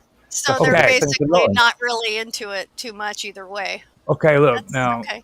Let me just kind of put it to you like this, Sonia. Okay. Yes, Roger. Yes. Like when you're dealing with a conservative and you're sitting down at a dinner and you're talking to one another and trying to get to know each other, they kind of freak out when a chick freaking starts talking to them about freaking the spiritual realm and Are they triggered by that sort of thing? So Well, don't like, say trigger to a conservative. No. It's like Right, my okay. reactions when Mr. Robot starts talking about his crazy shite. Okay. Yeah. Yeah. So I'd probably rather want to choose maybe a moderate person who says they're moderate rather than one or the other. I'll just click past them if they're liberal anyway. Is independent on there? Somebody who's an independent. I haven't seen that yet, and I don't remember when I filled it out, but they don't even have to put anything if they don't want to. So the fact that they're even putting something means they're probably political a little bit either way, you know? Yeah. Now moderate basically means like you're a moderate conservative. You're not like a full blown all the way to the conservative thing. You're kind of like a moderate in between. Like even though Hillary and Bill Clinton were Democrats, they were moderate conservative Democrats. You know what I'm saying? Mm-hmm. Which means that they weren't into the whole free. Well, they might have been into the free love, but they weren't into like the whole liberal woke kind of stuff. Yeah. You know what I mean? They were Yeah. more. I guess that's the best way. And the same thing goes with conservatives. There's moderate conservatives, and then there's full blown conservatives. So then the politically moderate by itself probably is pretty generic. Yeah.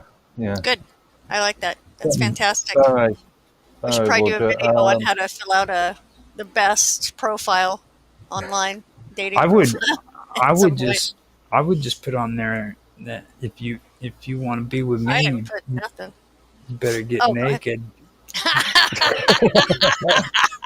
Yeah, I think you should save that for the current goal part. Yeah. There's particular sites for that sort of material. Yeah, there are particular sites for that. Yeah. Sorry, Roger. I was thinking about the hard charting. The person that we were thinking of was Robert Wagner. Yes, Robert Wagner. Yeah. Exactly. There you go. And see, back then he had a lot of clout too. Like He's a very famous actor that's been in the industry. Oh, I don't know if he's still alive. Yeah, he seems to be still alive. He's been in the industry since decades, centuries, even not centuries, but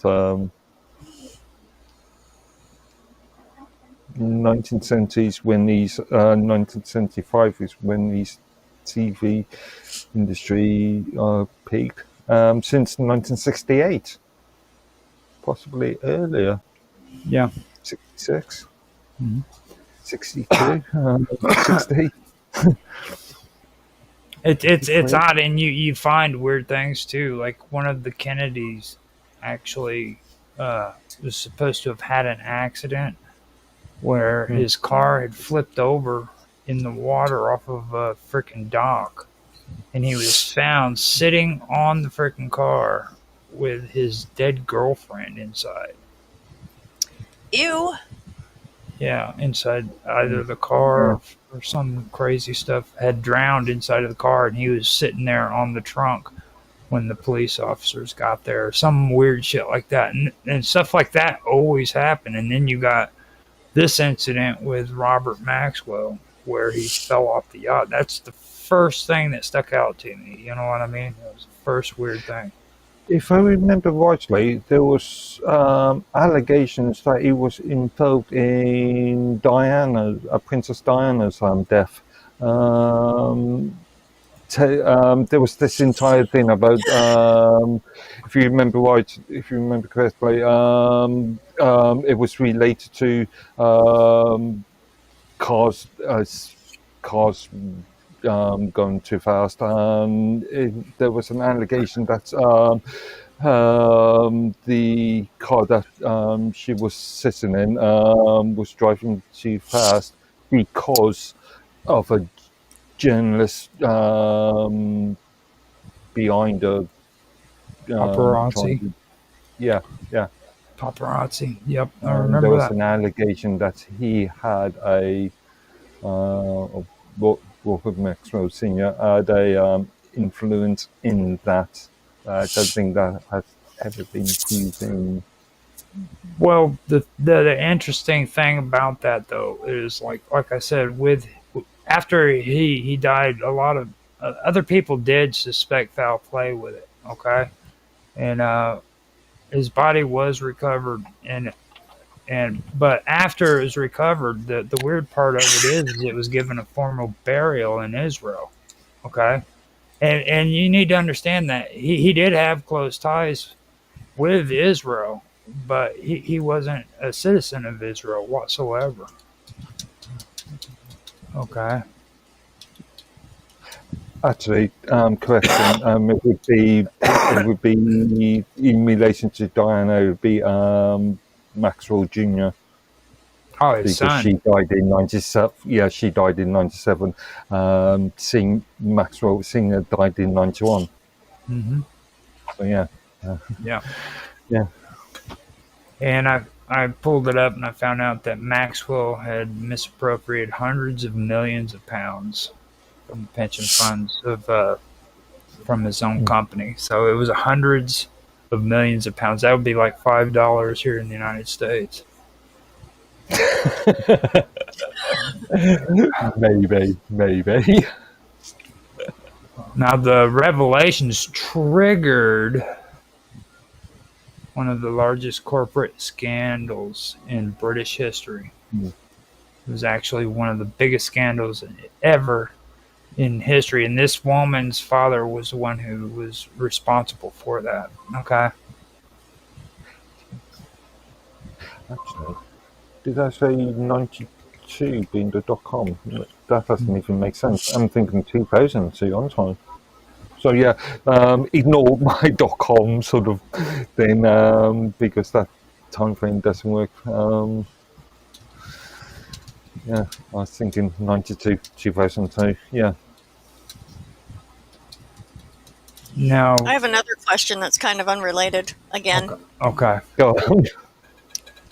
If that's okay, Raj. If not, just let me know. I'm just gonna put it out there, dude, because I love the last question you had. I do have some off the wall kind of questions.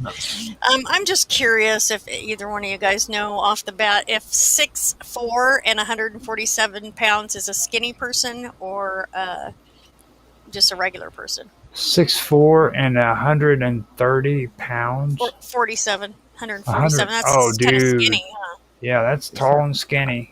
Okay. All right. Pass.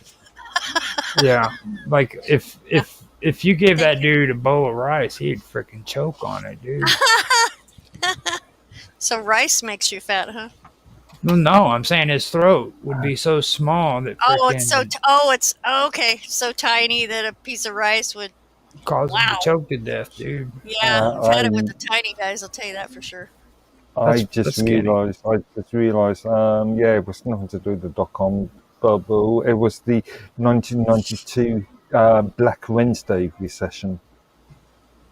What was that about? Yeah. You stretch my memory now.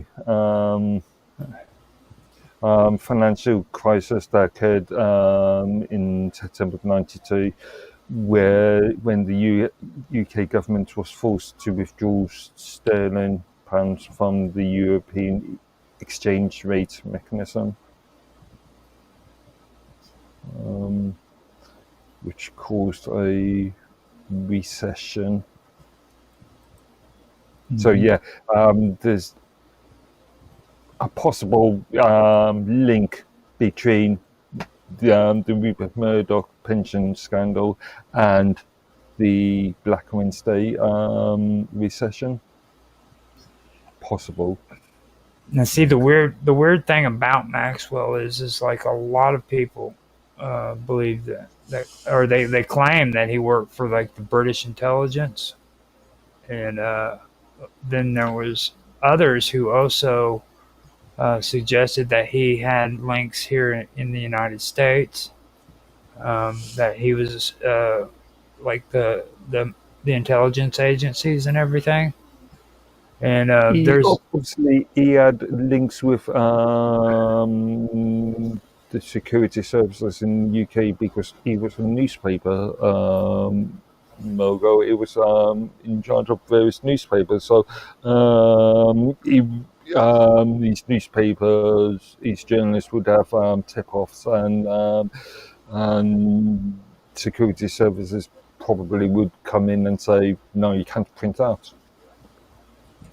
well, I mean, he would have been given access to like high level political and corporate figures too. You know what I mean? Of course, that's been a niche Here, position. and it didn't just include the United States and England. I mean, they even believed that he had connections in the Far East as well as in the Eastern European blocs, you know what I mean, during the Cold War. And that's where they actually said that he could have been not just a double agent, but he could have also been a triple agent. Yeah, in his position, he would have been a newspaper mogul, as he was within the latter part of the Cold War. He would have had information about espionage, and at least would have information in relation to security, let's say security concerns I've in heard relation to the Cold War. Now, I've actually heard rumors that talk about him saying that he could have been involved in like not only transferring like information to Israel and other countries, right? But he also was involved in like the transfer of advanced military technologies and stuff. You know what I mean? Like sensitive information, military technologies. I seem to remember back in, but again, I'm not sure how factual they were. Yeah, well, that's the whole thing. It's like whenever you look at that, you can't really tell if it's real or not. But like this guy, I mean, honestly, even just before his death, you could tell he was a scumbag because like pensions, you know what I mean? These are old people freaking who are retiring and they need their pensions to live off of. This guy was ripping them off, you know what I mean? Like giving the big old heave ho. I bet you that makes Sonia mad. Not really. I've been working on my triggers lately. So now that we've actually introduced that word, what does that mean? Actually, like, what does it mean to be triggered? Is that like is that what happens when you get mad or something? Well, I think it's quite ridiculous, and I was thinking about this just earlier today. That say you're having a conversation with someone, and because they don't like your reaction or it doesn't agree with whatever their ideas are or whatever, they sometimes, and this isn't everybody, of course, but sometimes they will maybe not accuse you of being triggered, but will basically, like demand that you change your attitude because it's upsetting them. And I think this is all part of the whole woke culture they've been pushing, with the whole, like you can't insult someone else or whatever, so you can't have your own opinion. You have to conform to what they expect of you, which, if you ask me, is complete BS, because they need to just, in a situation like that, the person is in charge of what themselves, not somebody else. You can't tell somebody else, don't talk like that, or don't be like that, or don't express yourself like that because I don't like it. It's like, it's the bifurcation of souls pretty much that's going on, because people can do what they want to do, and they have to deal with their selves, not with somebody else's. You can't do shadow work for somebody else. You can't fix their innards of how they feel about the world and stuff. You could only do yours. So it's just frustrating when having to deal with someone who doesn't quite get it. Like they don't, like they project onto you what, their thing is, and make these ridiculous demands about, so I find myself in situations like that having to just oh, okay. So I reduce my tone of voice and just not respond with how I really feel about the situation, because obviously they're not concerned with that. They're just Right. are concerned with how they feel about it. So just kind of go along with what they have to say about things. And then, I mean, that's not communication. That's kind of like strong-armed ass kissing, if you ask me. Yeah, I agree.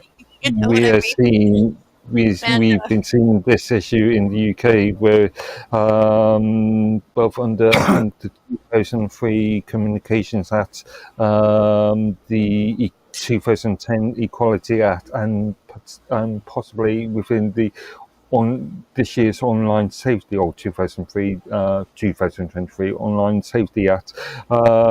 There's points in those that's related to offence and perceived offence. Yeah, you can't control what someone else perceives. I mean, come on.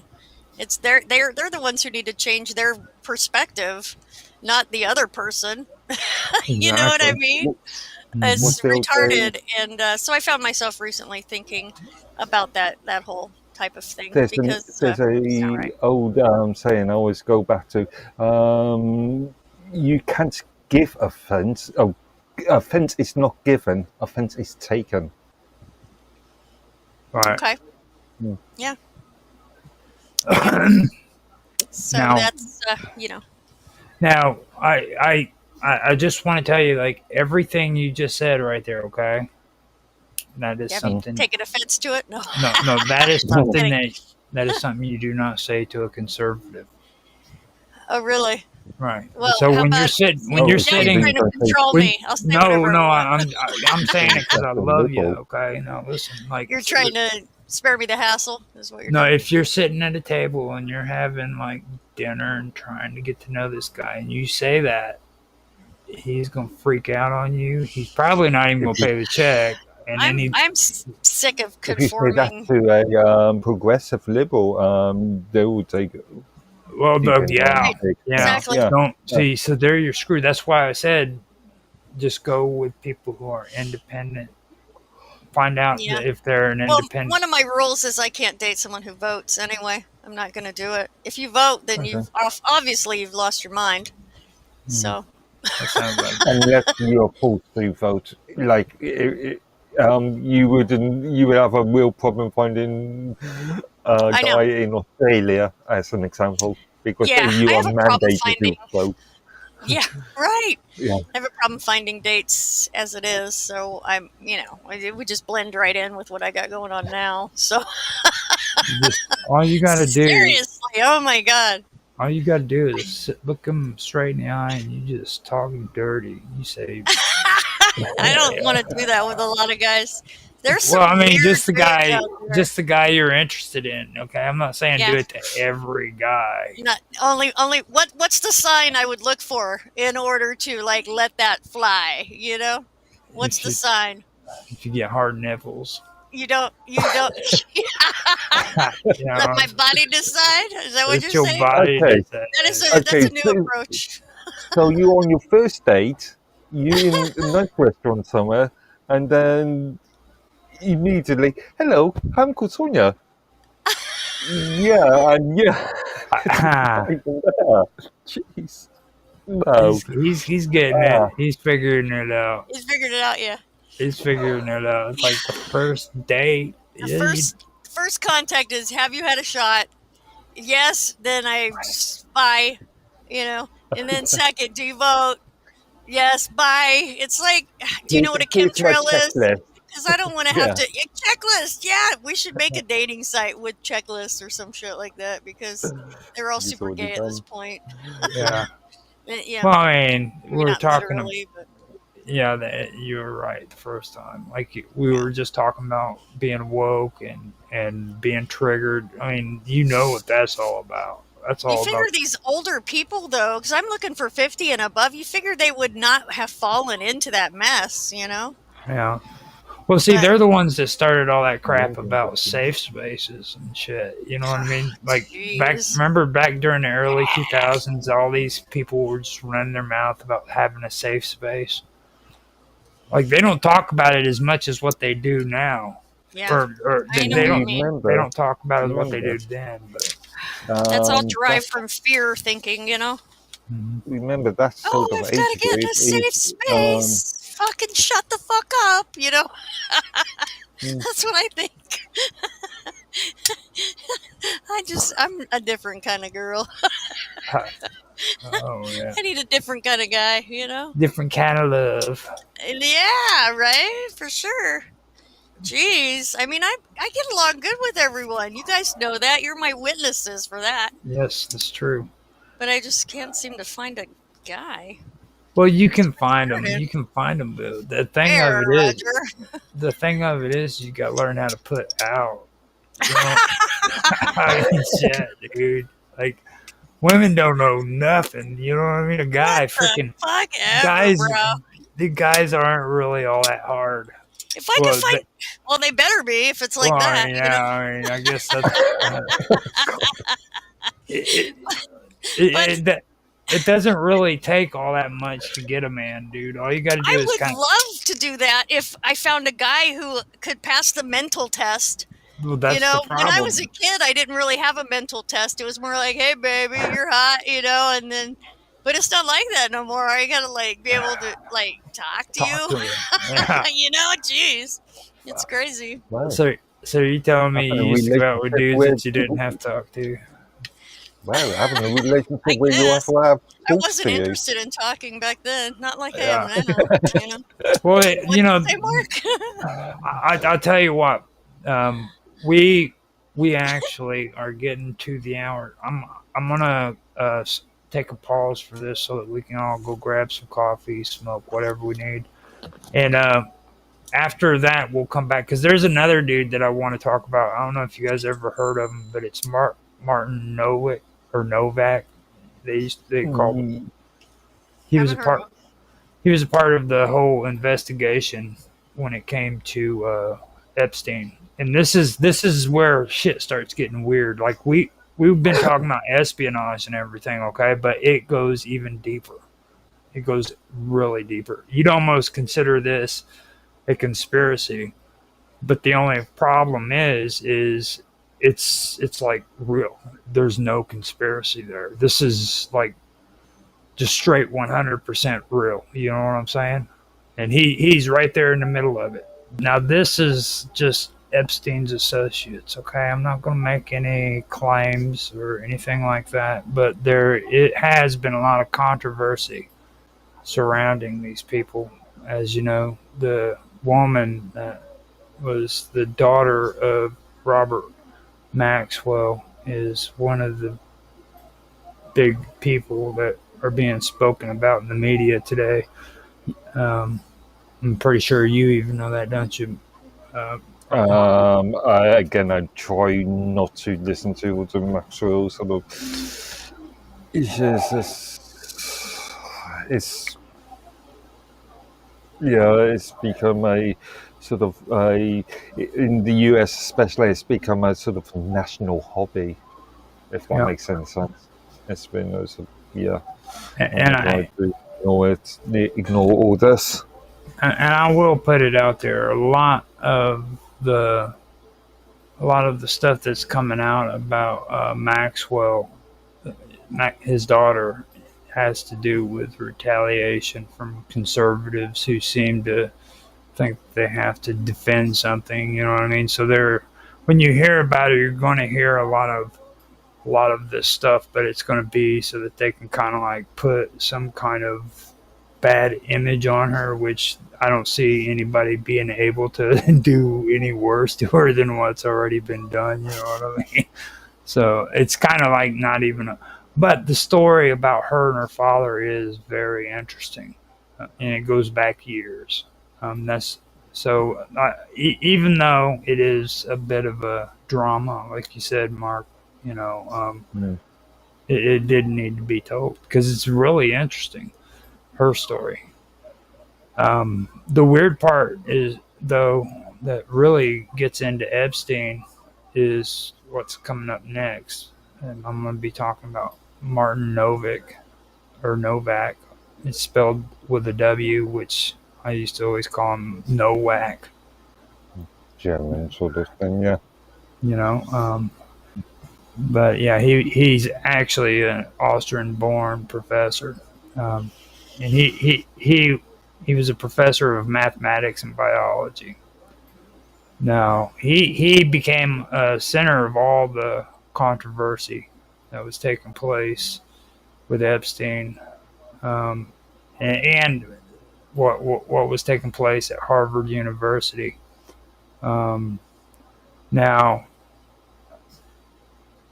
it had to do with his close relationship with Jeffrey Epstein. All right, this happened in the early 2000s. And during that time period, Nowak was recruited to Harvard, and that was in order for him to establish a new research hub. Now, this new research hub, it was really weird because it was called the Program for Evolutionary Dynamics. Okay, and if you've ever heard that before, you know that that's probably one of those programs where you don't want to go to, and you definitely don't want any of your kids going into any kind of program that has program for evolutionary dynamics. You know, just off the top of your head, what do you think it is, Mark, when you hear that name? Eugenics, transhumanism, especially looking at it in modern context.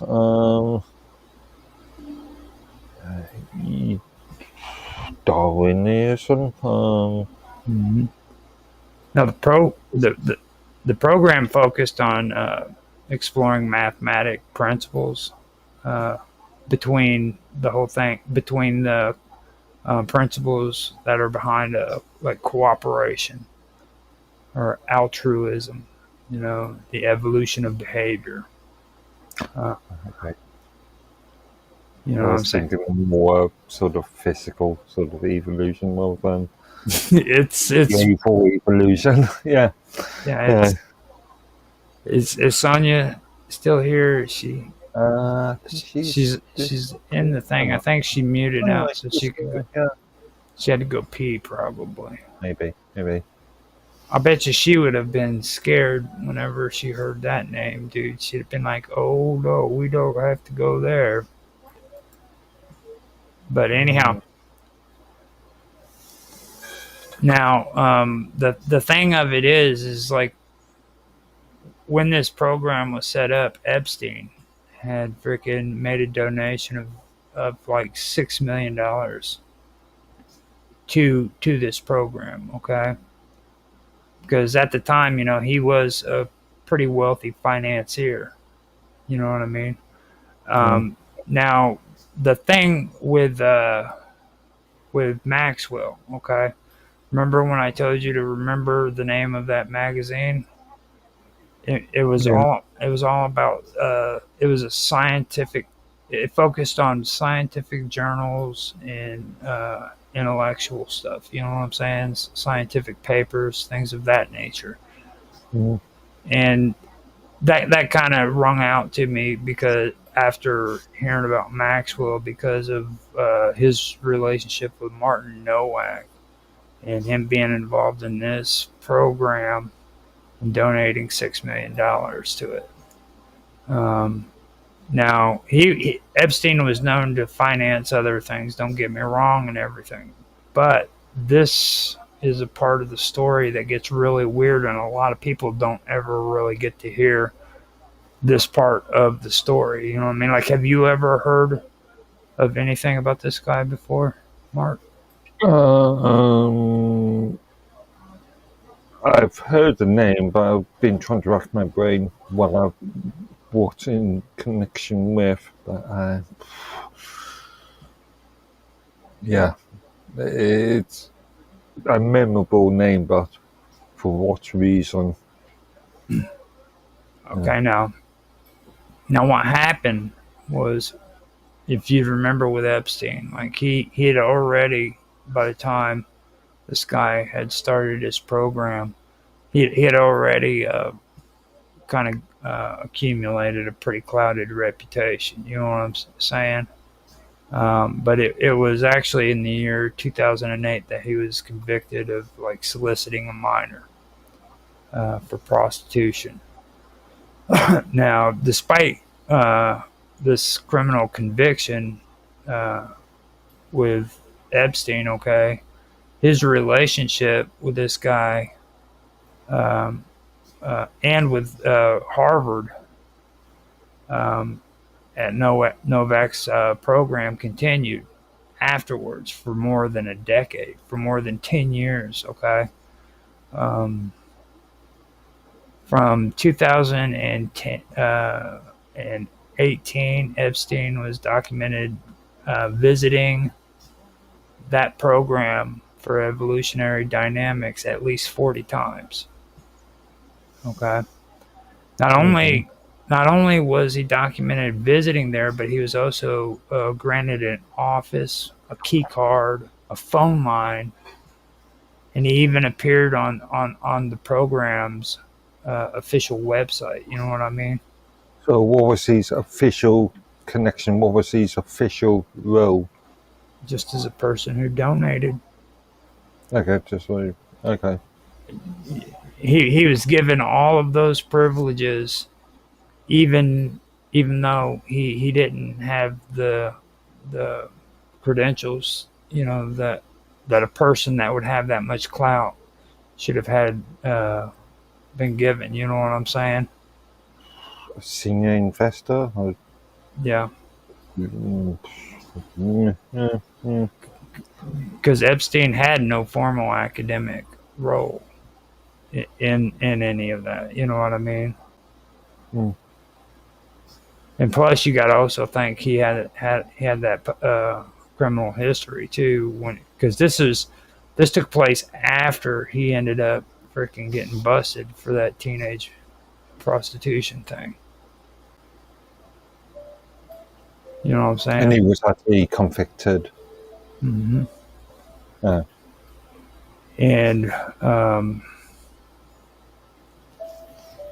the weird part about Epstein is like what they've gathered from it. Okay, besides his access, his physical access to everything that I just mentioned, he also influenced like the intellectual environment when it came to that program as well. He arranged meetings with various like scholars, Harvard scholars, and he also orchestrated like intellectual salons.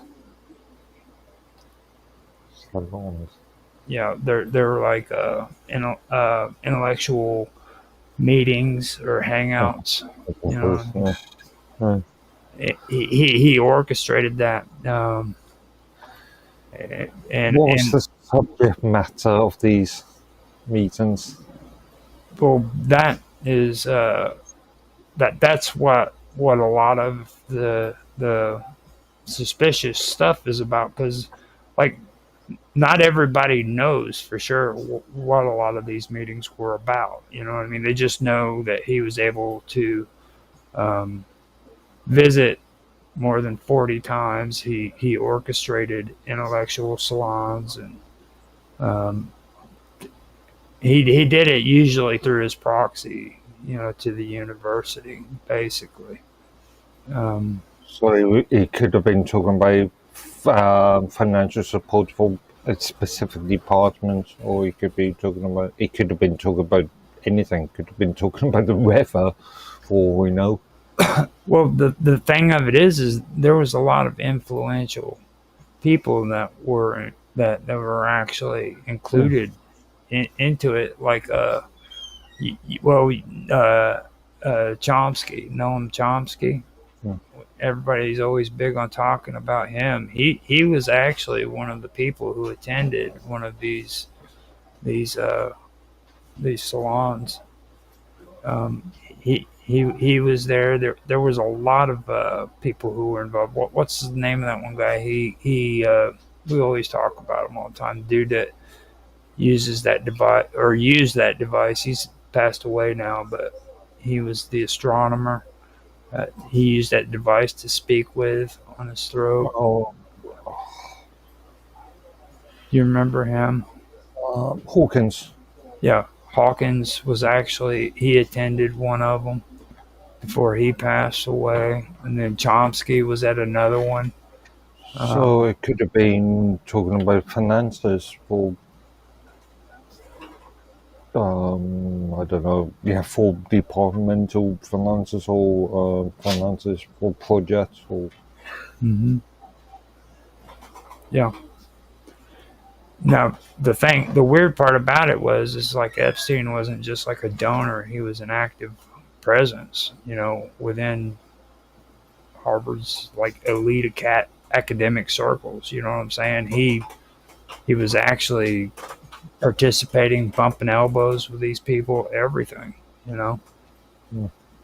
And think finally in 2020, I believe. After doing an internal investigation into Epstein's ties with the university, Harvard finally placed Nowak on administrative leave and said that he failed to uphold institutional standards by continuing to host and accommodate Epstein after his conviction. Okay. Bringing the institute into disrepute. Right. Then you got to remember too. This is in 2020. All right. Mm. And all of this started taking place in the early 2000s. All through everything that took place, you know what I mean? This guy was still able to get away with all the stuff that he had done, and or all the things he allowed Epstein to do is what I should say. So, but it took all allegedly to do. Mm-hmm. Now, the program for evolutionary dynamics. Now that was also shut down. But that one was shut down in 2021. Novak was prohibited from overseeing any new grants or advising new students. And that was for a minimum of like 2 years. And I believe now they've finally allowed him to go back and do all the stuff that he did before, but it's under supervision. So basically he just got a slap on the wrist, you know what I mean? This kind of shows you what kind of atmosphere takes place in the intellectual circles, you know what I mean? Like these elite. I'm just thinking that we need further details on this. No. Yeah. Mm.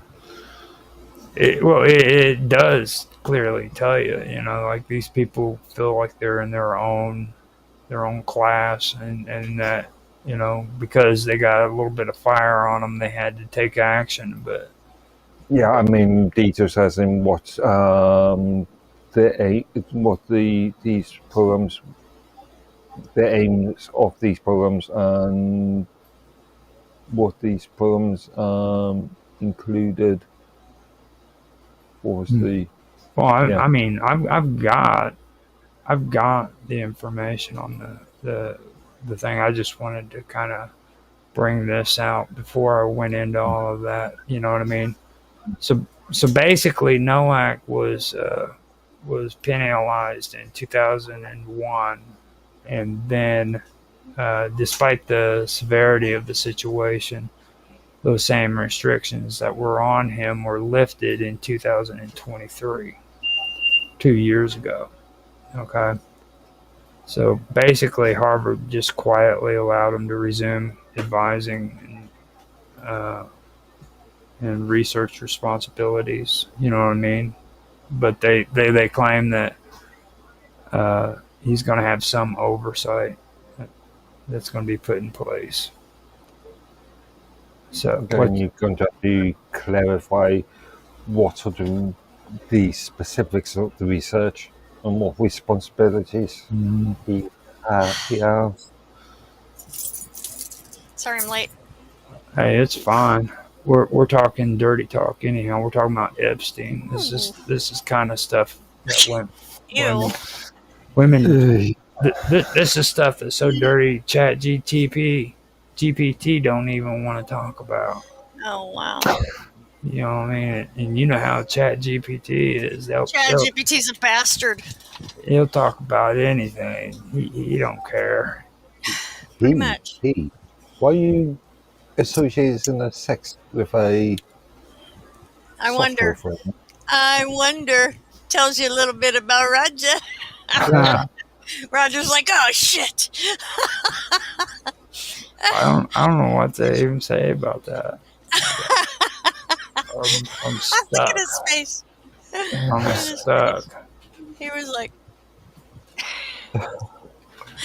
he's like, well, when I get offline here, I'll have to check it out. I remember when we were kids, I found this record, and this was back when there was record players.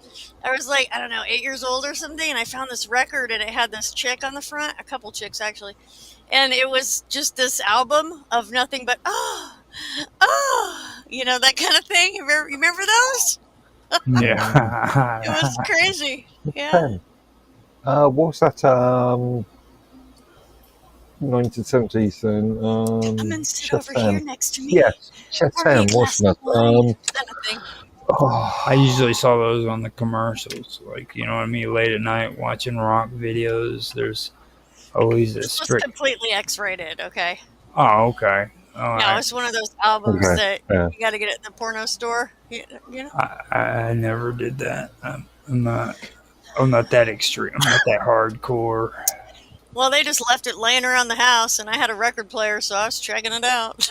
Yeah, like I remember the one were they 1-900 numbers where they had the commercials on there saying if you want to hear a sexy chick say all the cool stuff. The sex talkers, yep, same kind of concept, yeah. For sure. I'll be your girlfriend for 5 minutes.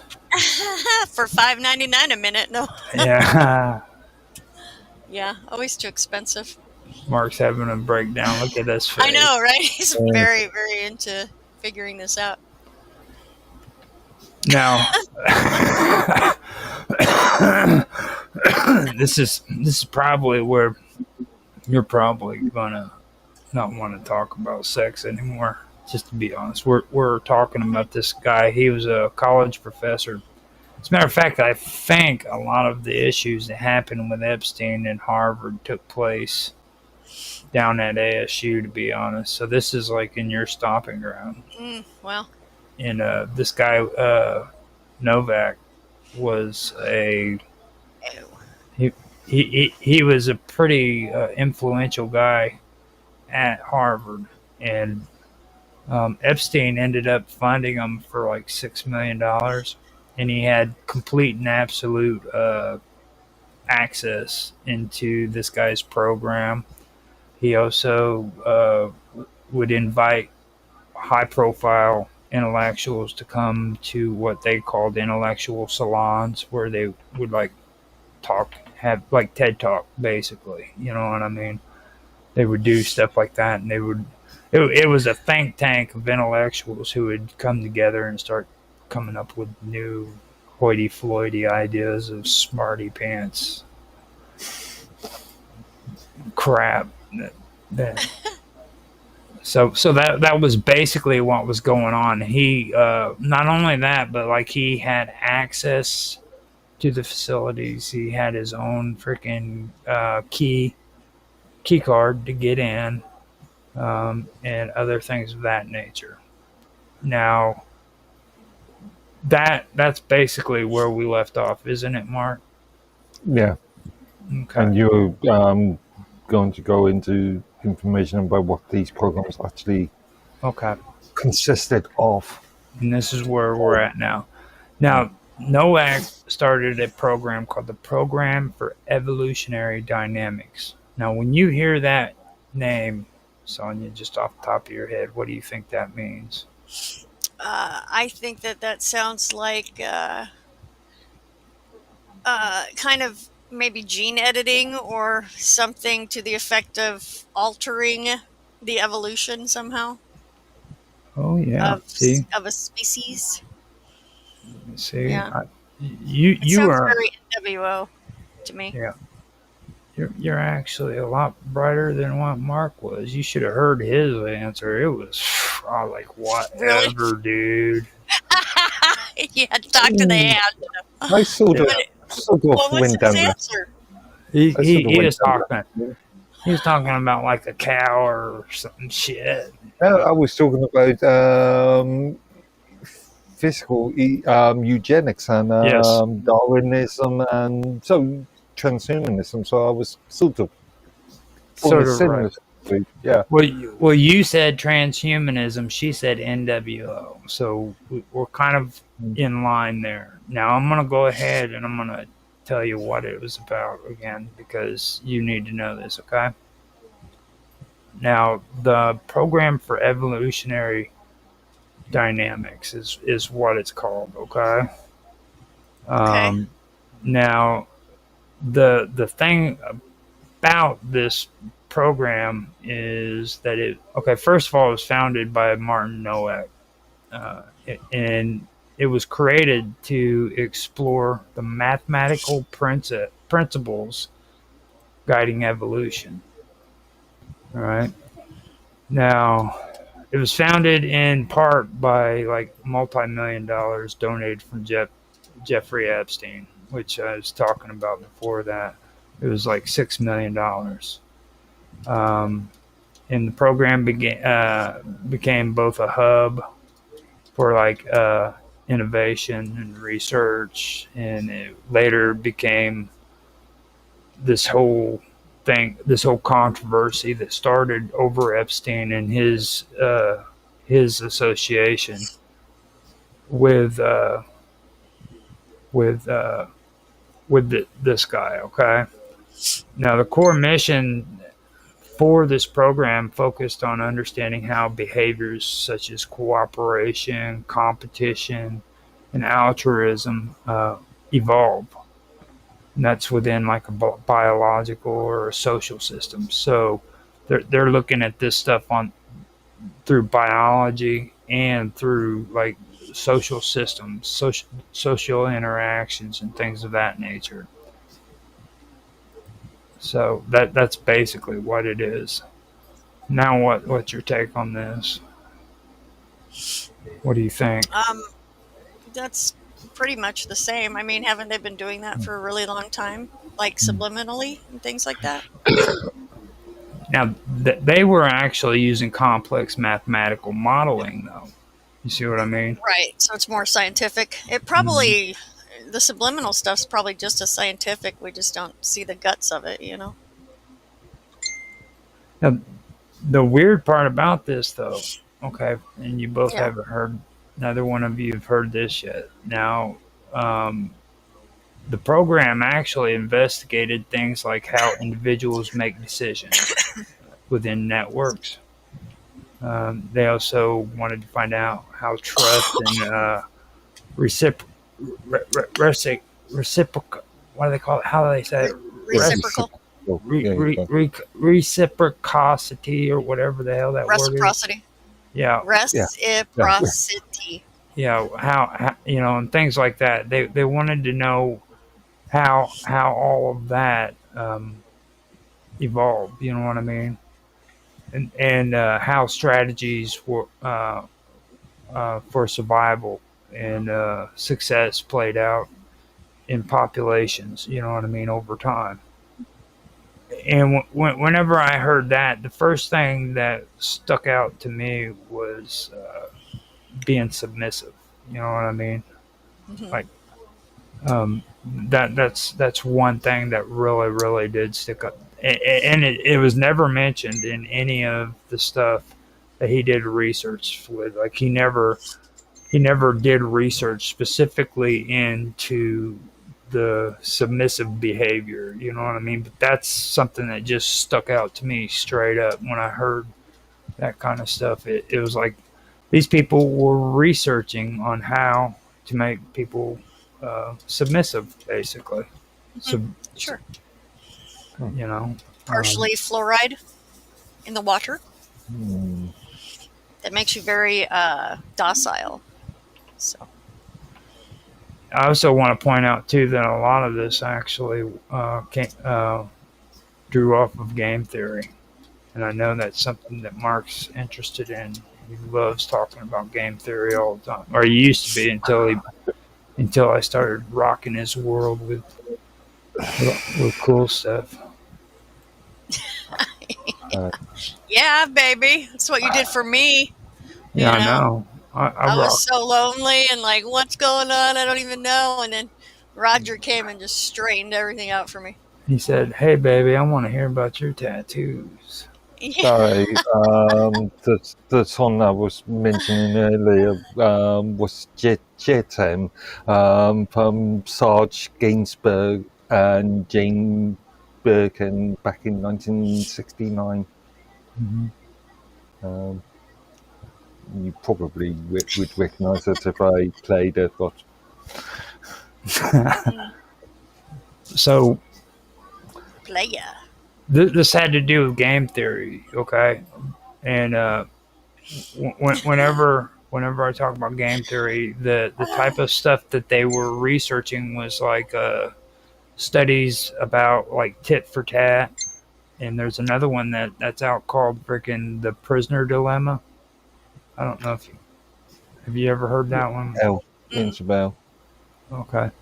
They were doing research on tit for tat, the prisoner dilemma, and the evolutionary strategies that favored generosity, retaliation, or self-sacrifice. Okay, so by this point, I mean I was 100% convinced this was about being subservient. You know what I mean? But Subservient. yeah, how to make a person subservient. And I just wanted to add one thing while we're talking about this. Do you notice online that a lot of the bigger companies and a lot of the, I'm sure, Mark, you know this, a lot of the plugins or platforms that you get to build websites on, especially the ones that are front-end builders, that they have a lot of the submit buttons where you have to submit your information. Yeah. And that's like a subliminal thing. It goes right along to help people be submissive to things, to bigger authority figures and things like that. It's very subtle. It's there. I think you're reading a bit too much into that. Nope, every Okay. little bit helps. These guys, they use everything they can to do that. Oh, Okay. Yeah, I mean, come on. If I ever on my websites, I always put send or post or comment rather than submit. And whenever I hit a submit button, I say out loud. Usually, I don't submit to anything, bro. Not submitting. So, yeah, it over time it goes along with all the other programs they got going on. This is that's why they call it subliminal. It's above the conscious, consciousness. Maybe. Yeah, it's a whole science, bro. Whole science. They got mathematics on it, I'm sure, like we were talking earlier. Well, see, That's my 2 cents. but what I found that was so weird about this, okay, is like a lot of these intellects, what they considered to be so groundbreaking about this program is supposedly their effort to like elevate cooperation. Oh, yeah. And when they said that, they would say it like to elevate cooperation as a primary force in evolution. And then they placed it alongside mutation and selection. Okay, Oh, so of course. so Of course. you have cooperation, then mutation, and then selection. So Wow. you tell me, man. So you have to selectively pick those women that you have to train into submission is kind of the whole, Right. or individuals, period. You know what I Mhm. mean? Just individuals, period. Well, you want them easier to train, right? Yeah. Kind of like why fluoride's in the water, so nobody will question things. It's working pretty good, actually. Well, You know? have you ever heard of kin selection? Mm-mm. What's that? Kin selection, I believe, has to do with like familial, uh, uh, Okay. Kin. uh, genetics, basically, like on a biological level. You know what I mean? Um, Like like inbreeding or something? selective breeding. Yeah, Okay. sure. So whenever I heard that coming up, that's where I started thinking like Mark does about eugenics, and things of that. Now the one thing that I didn't quite understand, they came up with the term direct reciprocity. Reciprocity. Yeah, reciprocity. I There I you go. can't I can't even say the name, dude. But You did just now. You said it great. Reciprocity. reciprocity. Now, Yeah. now, when they say direct reciprocity, what are they talking about? And then indirect reciprocity, you know what I mean? So, go ahead. And then I they was gonna had guess. and then they had Sorry. network reciprocity. Okay. So Do it's you want like, me to guess, yeah, or go do you ahead. want to tell us what those are? I have no clue. I'm asking Well, you. reciprocity is something where you can leave it and then pick it up in another section, kind of thing. Hmm. So it's where, for example, if you're licensed in doing hair in one state, you can apply for reciprocity in another state. Hmm. So it's kind of like that. So that right there kind of sounds like it would be. What were the terms again? It was it was direct reciprocity, Direct. Okay. Okay. indirect Indirect. reciprocity, And then the other one? network reciprocity.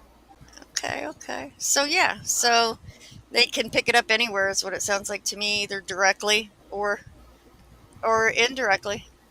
So it's pretty super easy to carry on whatever they're carrying on, Okay. And apparently. then group selection and kin selection is the last two that I. So it's like a group of genes, either one, either related genes or unrelated genes kind of thing. Hmm. Particular type of group of genes. I would imagine that's what they're looking for, right? Yeah. Well, for me, the like I said, the program didn't like explicitly study subservient behavior. You know what I'm saying? Mhm. But like the themes that it engaged with, it seemed to like brush against it. You know what I mean? Mhm. They had like questions like why individuals obey, why they submit, Mhm. or defer to others. Right. Particularly within like hierarchies. That was it. Perceived authority. Mhm. Hmm. Yep. Um, That's one of my T-shirts. You are the authority, because you don't need anybody to tell you what's up about everything. well, I You know. mean, when it comes to mathematical tools, uh, Right. you can actually do research with what they're talking about as well, and it would fit perfectly with the whole subservient thing.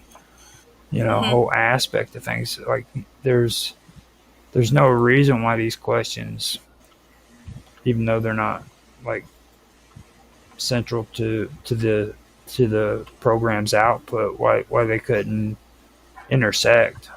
You know what I mean? Yes, intersect. Intersection. Sorry. I just get that way when I hang out with you for some reason.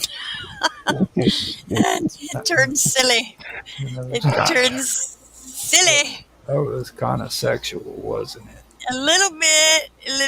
Oh my God!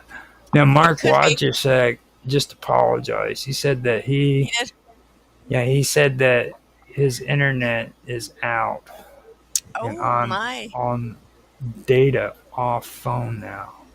Oh wow, Yeah. that's crazy. That's pretty crappy, dude. Pretty heavy, yeah. Yeah, For sure. Didn't he have a problem? Yeah, he had a problem, 2 weeks ago? Or 3 weeks ago, and he had to cancel our Wednesday stream. Yeah, something happened. Yeah, that's right. I remember that. Something happened. I was thinking maybe it might have been a storm or something, but I don't think he ever said specifically what the deal was. So I'm guessing if it was me, I'd have been pretty frustrated because I hate when stuff like that happens where you have to give up on a show for an entire day. I don't know why it's that way. Especially him. Yeah. With all his, well, you too, with all your shows. Yeah, you've got a bunch too.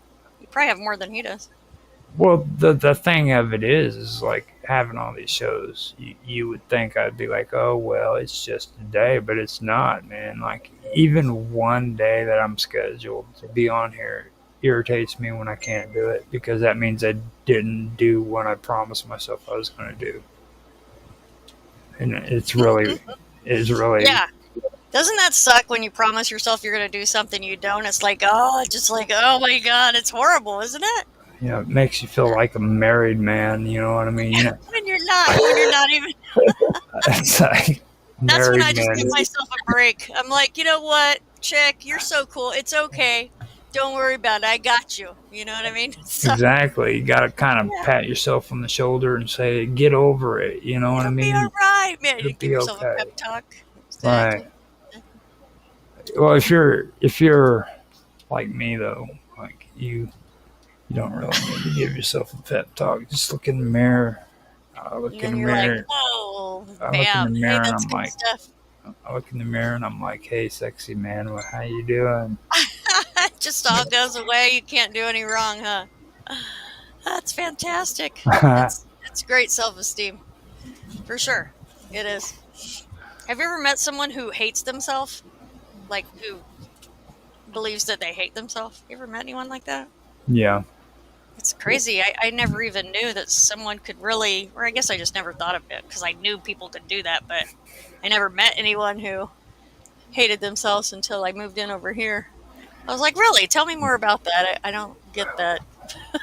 Well, see, like that kind of goes into this area too. Like we're talking about, you know, subservience and being subservient. Oh, yeah, it does. Yeah. You know, right. And like people who hate themselves have a tendency of kind of falling into that crack. You know what I mean? Mm-hmm. They do. That's right. And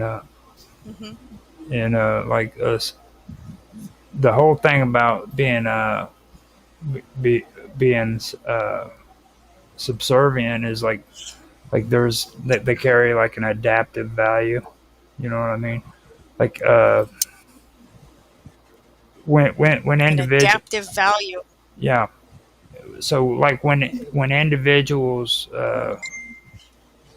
whenever they like depend or defer on a dominant figure, or they follow groups or the norms for a group, conformity. There's a lot of adaptive value in that. You know what I mean? There's a lot of different reasons behind that. Basically, Sure. It may be to survive. It could be to gain favor. Just like an instinct, really. The survival instinct is kind of stick with the group. So there's that. You know, and in a lot of stuff like that, you know, it could be more easy for them to do that rather than to do do things the hard way. You know what I mean? Like, rather, in other words, it's easier to be subservient rather than to frickin' not be subservient in that kind of environment. You know what I'm saying? Mm-hmm. Yeah, and it kind of takes not having to make decisions kind of takes a load off of people to where they aren't worried about, or they don't have to be responsible, kind of thing. And they can just keep on hating themselves in the Or background. just keep on rolling with that. You know? Yeah. Because remember what I said, that's where a lot of people who hate themselves, they kind of fall into this category, you know what I mean? Where freaking they hate themselves so much that they're willing to just give in to other people's, or, other freaking, well, I guess, group norms, like Mm-hmm. if you see a click, start clicking kind of shit, you know what I mean? Mm-hmm. Have you ever heard that saying before? No, actually. Yeah. So. Shit clicking? No, if you see a click, start clicking. No, I haven't heard that before. Now, I don't know. What's your take on that saying, Mark? Do you agree with it or disagree with it before I make my statements? Do I agree with it? Yeah, do you agree with it or not?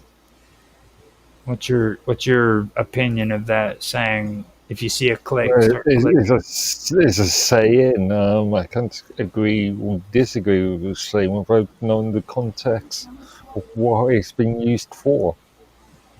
Well, you know what a click is, don't you? Yeah. Like group of, well, again, depends on context. A click could include things like a group of people. All right. If you see a click, start clicking.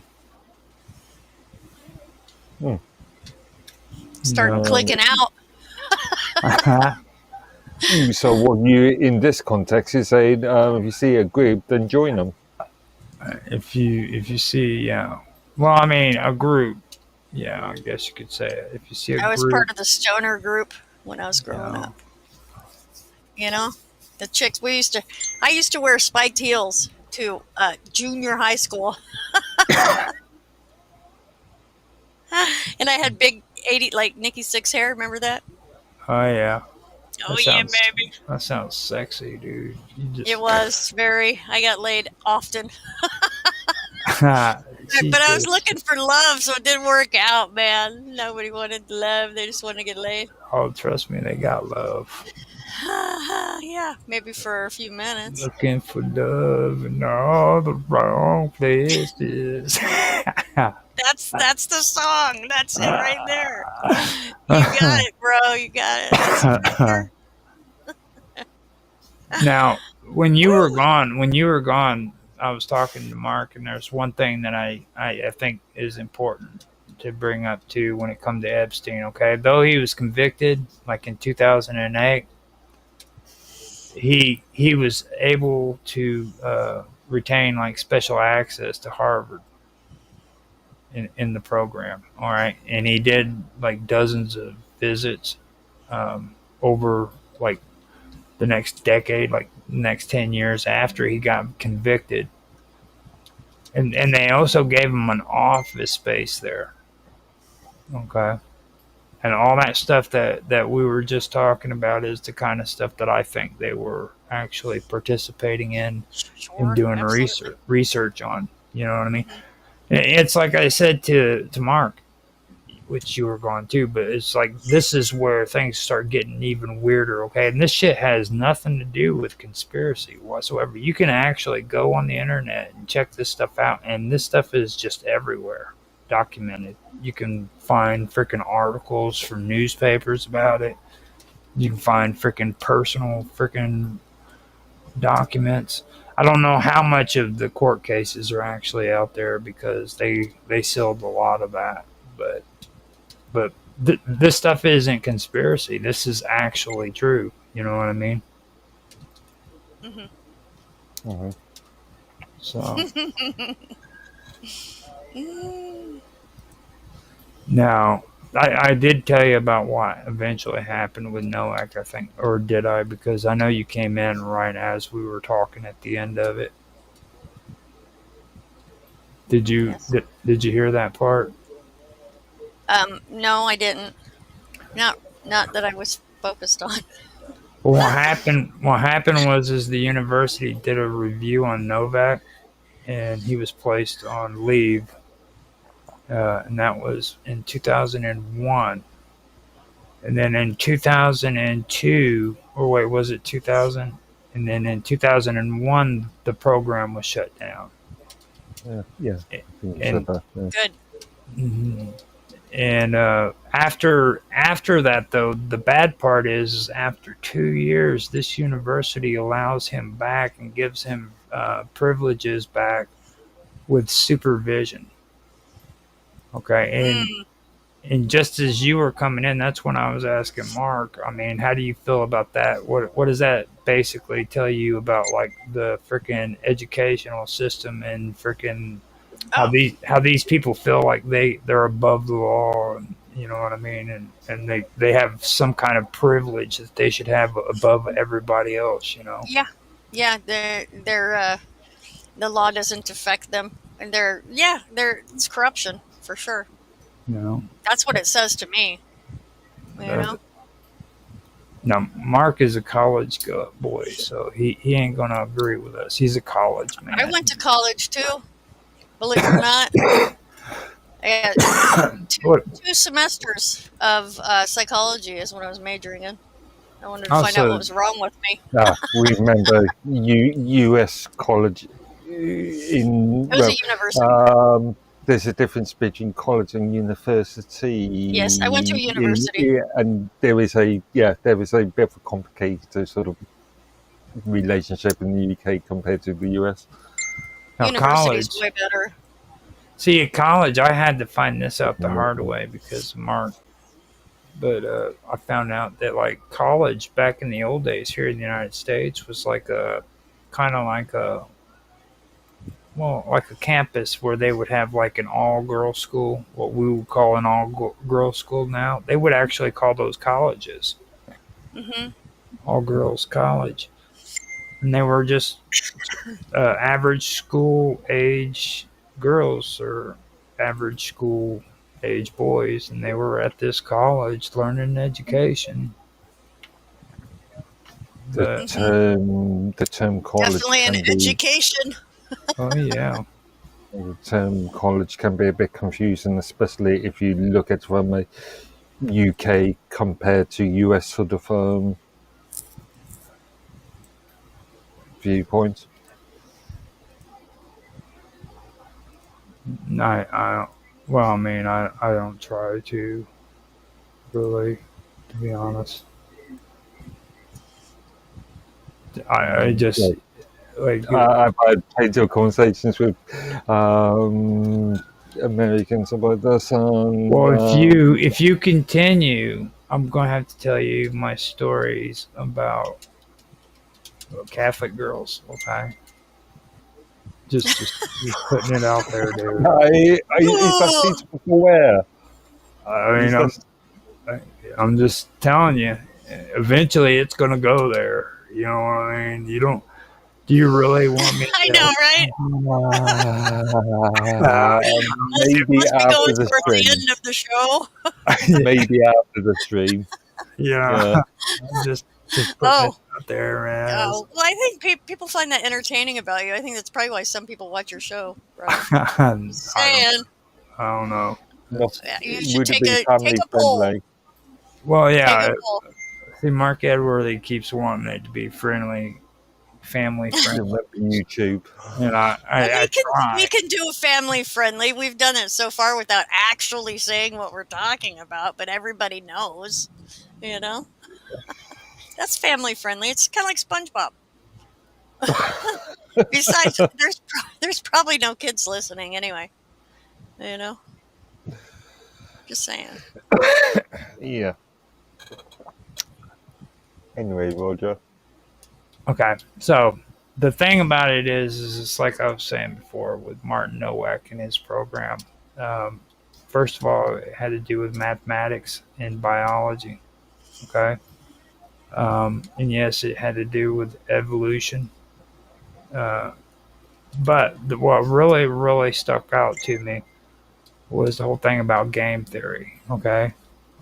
And how he investigated, strategies like cooperation, punishment, extortion, compliance, and you know, and things of that nature. You know what I mean? So when you take that into consideration and you look at the fact that Epstein was going there regularly, you know, that's where things start getting weird because like Epstein, a lot of people don't know that he was really, really obsessed with like education. You know what I mean? He really was, and especially when it came to science, he was completely obsessed with it.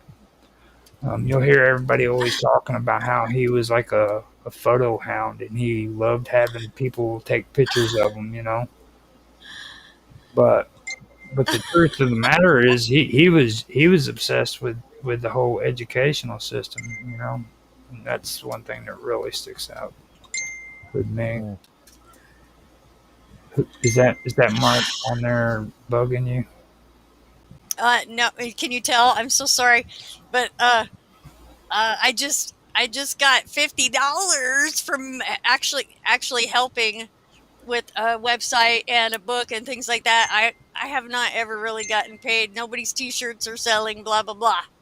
You know what I mean? So I'm just so excited. Oh my god! I'm like, whoa! It's like taking over my entire brain right now. That's so cool. Wow. So it's like all my hard work is like I'm actually getting money for it. You know what I mean? Yeah. You just won the lottery. It's what it feels like. You feel like, oh my god, I can get cigarettes now. And probably a couple of years. the biggest thing comes out. You don't have like one of those like what do they call those ostriches? Those pink ostriches in your front yard. What are those? No, those. What are those? What does that have to do with anything? Yeah. Like you're talking about, I can get a pack of cigarettes now and shit. You got like flamingos, like stuff. Those. Okay, I get what you're saying. Are you talking about those plastic models? Those very crust. Yeah. No, but the next place I get, when I park my RV, I'm gonna stick a fucking plastic flamingo out in front where my little awning thing is. I'm gonna do that shit, Roger. Oh, you're going full country. I'm gonna give me a pink flamingo. And could you imagine? Everywhere I go park at, I set up my porch area and stick my plastic flamingo in the yard. That ought to get me a date for sure. Oh yeah. Good talking piece. Huh? Woo. So, from what I've said so far to you guys, what do you think about that? Do you think that there was a pretty good connection that he actually was involved in that stuff? Because like I also haven't mentioned the fact that like there had been accusations made where Epstein had gone into this program and like made freaking like had demonstrated like sexual inappropriate being sexually inappropriate with like young women in front of people. No. You know what I mean? Really? Allegations of you haven't got any evidence to back that up, have you? They've got actual people who testified in court. The only problem is it's like that they say that it was said in court, but they won't state the name of the person who made the statement. You know what I mean? Right. It's actually a part of the testimony. It's just they aren't telling you who the person is, and they probably did that to protect the juvenile from through because they have to keep it anonymous. I was gonna say there's really no way to know for sure.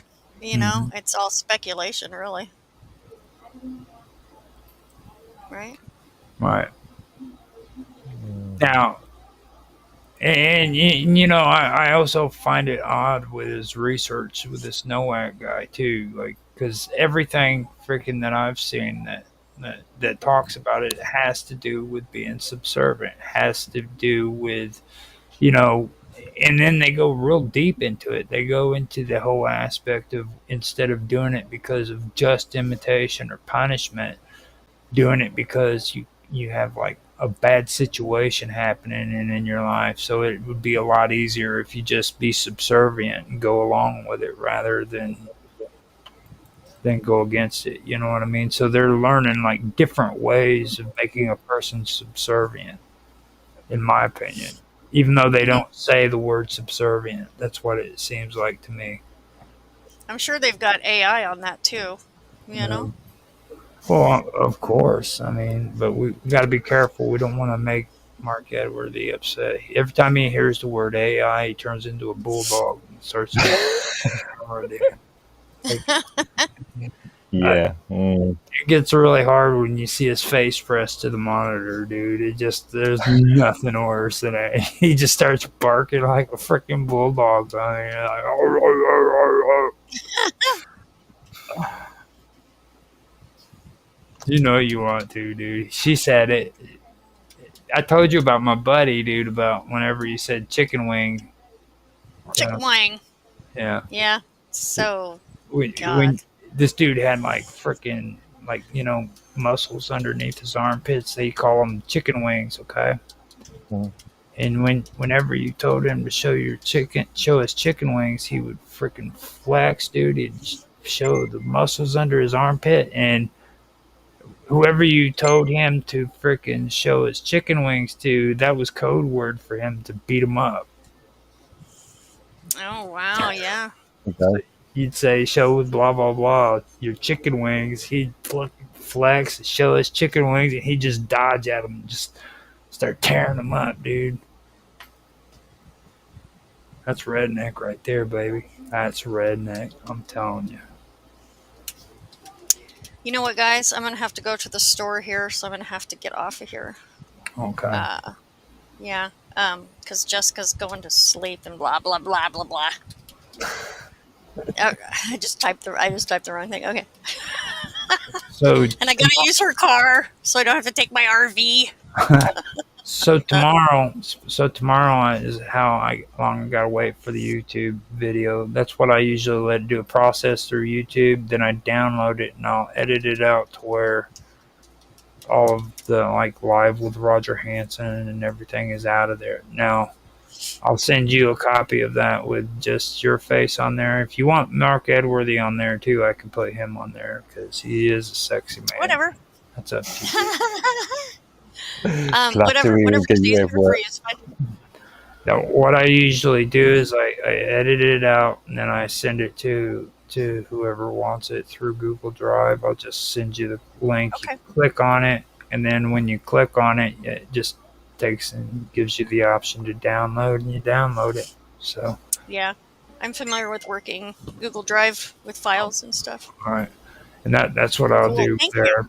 And it'll just. That's so sweet. Thank you. You're so kind. Ever so kind. You are welcome. You are. You are welcome.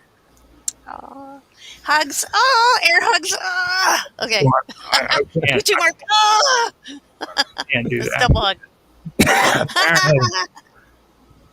Apparently, I got a little bit too close to people, and they got nervous. Who are you talking about, Mark? Mark, both of them, man. Both of them. He's like, what the fuck are you talking about? That's what that look said. I told them that they were like a beautiful man, and they're like, oh, I don't swing that way. Yeah, some people just can't take a joke, kind of thing. Well, it wasn't really a joke, dude. I mean, right, or a compliment, right? Compliment too, right? Some man. People can't take compliments either. It's just he's right, Mark. So there you go. It's just horrible how people respond to things in negative ways like that. You know what I mean? I just like it when Mark blushes. He does too. You could totally tell. It's so easy to tell when you blush. I'm going to hide behind these monitors now.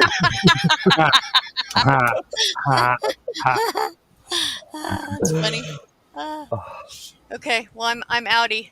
All Bye, right. guys. Love you guys. Bye. I will see you later. We You have do. a good one. So, yeah, I mean, we can go ahead with this if you want, but I mean, it's up to you.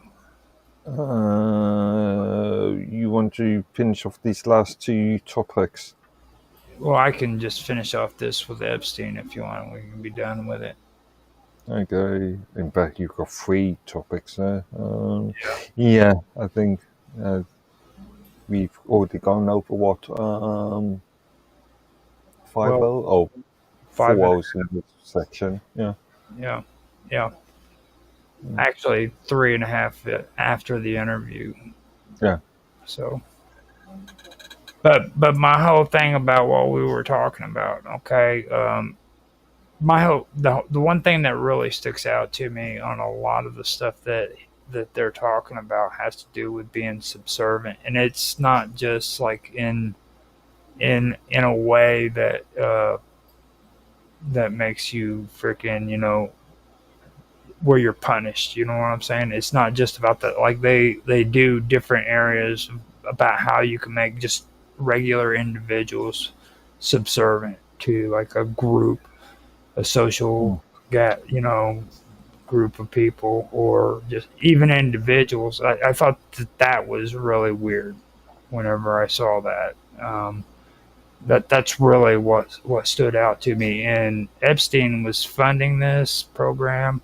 He was given complete and open access to the facilities as well as to freaking like networking and allowing people who are other intellectuals come in and be a part of their events, things of that nature. I find that very, very weird. You know what I mean? And then he ends up getting suspended, or he ends up leaving without pay. I guess I don't know how and in a year or 2 years later, he gets to return to his education, basically with supervision. I think that is what's really the messed up part about it, And then when I started reading this stuff that like studies about tit for tat and prisoner dilemmas, that sent shivers down my back. You know what I mean? And this is supposed to be evolutionary strategies, that are supposed to be around like generosity, how people would retaliate, and then they also had something in there about self-sacrifice. Just Yeah, but that could mean anything, couldn't it? yeah, especially in this context. You know what I mean? That's It seems to me it's all very vague.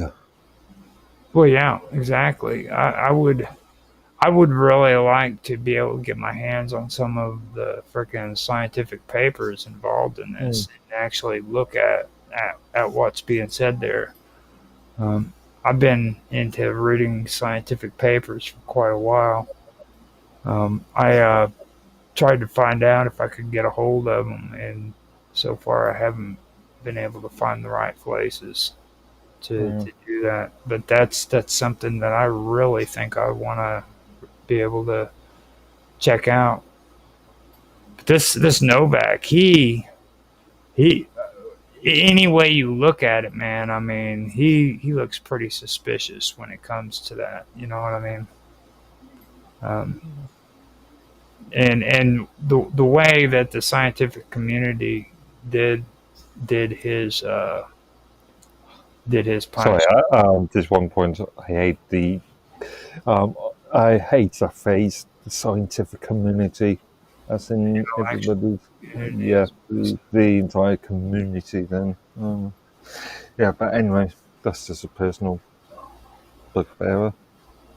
Well, I mean, it reflects badly for especially Harvard. You know what I mean? Like, if you look at the way they dealt with that, that was a real big ethical failure, dude. When it comes to ethics, you know, I mean, the way they reprimanded him, and then 2 years later, just let him come back to his work with like all they're going to do is supervise. Again, the devil is in the detail. We haven't got the detail. You know. Well, I mean, you know, and don't get me wrong. There's no direct evidence that the program was ever used to like promote or study control or subservience. You know, that's just my personal take on it. Studying the concept of subservience is not the same as promoting. Right. Well, I mean, you know, it does leave a lot of lasting questions when it comes to things like, you know, how science, money, and influence kind of intersect. You know what I mean? And how, to your point, we should not come to conclusions when we've got so little information. well, when you look at what was given, the privileges that were given to Epstein, I mean, you can't tell me that freaking that the whole educational institution there was exploited through money. You know what I mean? Well, what isn't exploited through money? And this actually goes back to, well, subservience. You know what I mean? They bowed to Epstein's demands for the money and the power that he wielded. You know what I mean? He was the one that was bringing in the paycheck, paying the program. So they just let him come right on in and move in. Gave him an office, gave him a security key, gave him everything that he wanted. You know. And this was after he was in trouble with the law and had a criminal background. You know, you've got to be very careful and not add 2 and 2 together and come up with 5. Did I really come up with 5 though?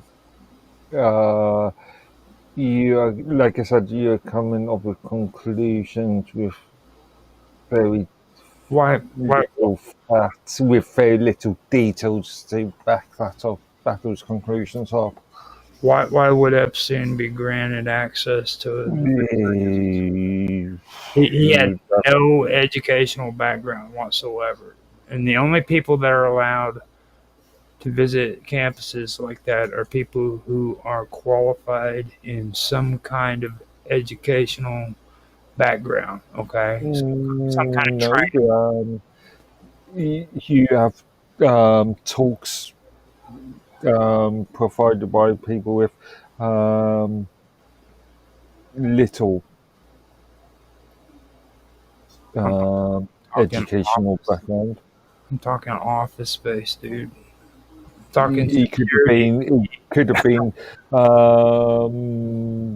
aiding in, like I said, financial administration. For all we know. Yeah, I know that sounds a bit incredible, but again, we haven't got the detail to come to a conclusion. I mean, the whole the study, okay, was called adaptive dynamics of extortion and compliance. You know, it's again, you know, what you're suggesting is, well, at best speculation until further information. Think about it, dude. Like, adapted dynamic. Yeah, relevant. I can. He did like a study where, I mean, he literally named the freaking study "Adaptive Dynamics of Extortion and Compliance" in game theory. Okay, yeah, I can see. Again, further detail is needed. Less to say. Now, what it basically was is he wanted to explore like how certain individuals in a population would adopt extortion strategies and stuff.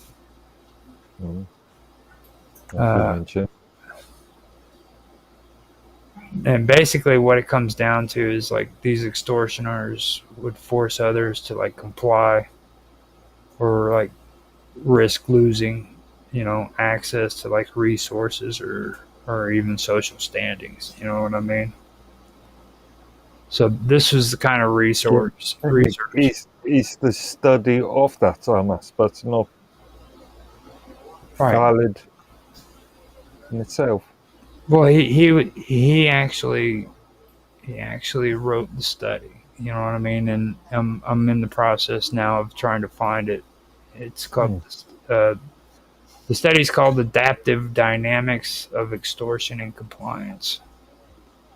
And if I can get a PDF of it, I'm gonna actually read it and get more into details on what that's about, because that sounds pretty serious to me, especially with it being game theory. No, I can see where you're coming from, but again, further information. And right there, it has subservient behavior just written all over it, in my opinion. Okay. But as to use a different example, just because you study the effects of genocide, it doesn't mean that you're going to start committing genocide. Well, I mean, I would agree with you on that if Epstein wasn't in the picture. Okay. I mean, let's just say that does muddy the issue a bit. Yeah. I'll agree with you on that point.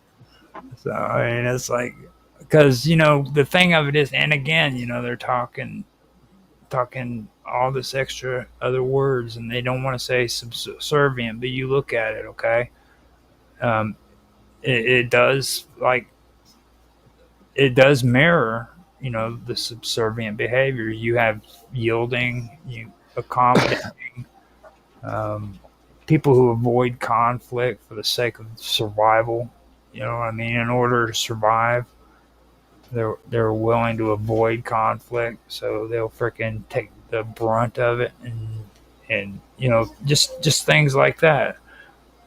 This kind of thinking nobody really ever thinks about. But if you're trying to be methodical and learn how to manipulate people, that's the kind of stuff you would want to research and find out about. But if you just want to study human reactions to within this context, you would still want to look at that aspect. Well, if you're in a situation where it's from a scientific point of view, from a sociological point of view. Mm-hmm. I mean, if you look at it too, like if it could be an advantage too. It's a strategy that has advantages to it too. Like if you're in a situation where, like, if you resist extortion, it might lead to like some kind of punishment. You know what I mean? So, or exclusion from something. You know what I mean? That then being subservient might actually be like a freaking a positive advantage to it, or it could appear to be that way to the person. But my point is that it's still a valid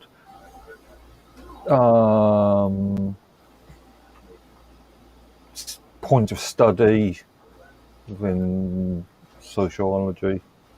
It might, again, Epstein, the entire Epstein thing does muddy the issue, but if you're looking at it from, say, It's actually ironic, to be honest with you. If you stop and think about it, it's actually ironic. yeah, It's not just muddy in it, it's actually kind of ironic that they're doing this study and it's being done to them. You know what I mean?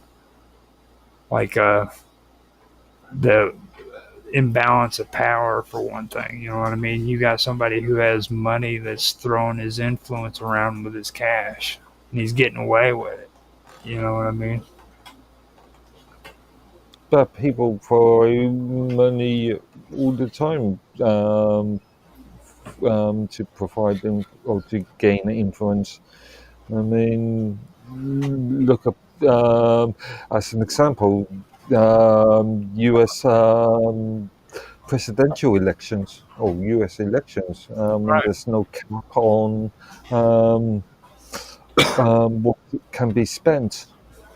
You know, and I'm pretty sure that that's the kind of stuff that they were doing research on. But my whole point is here comes Epstein, and he's the ironic part about it is he's basically doing the same exact thing they're doing research about. You know what I mean? He's basically exploiting them through freaking his use of his money because he's rich and he's powerful. You know, that's how I'm seeing it, as being not just like muddy in the water, but freaking it's kind of ironic that he's doing to them the same things they're doing research on. I mean, the concept of advertising, you throw money at to make adverts for the purpose of influence somebody to buy your product. Right. That's the same sort of argument, is it not? I wouldn't go as far as like as advertisements and everything, but I could tell you that like with what's going on there, you got to take a look at like an individual. Okay, now usually an individual will adjust his or her behavior. You know what I mean?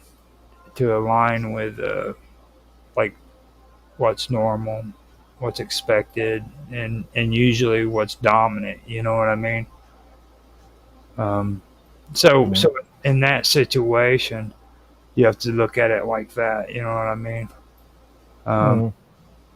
Yeah.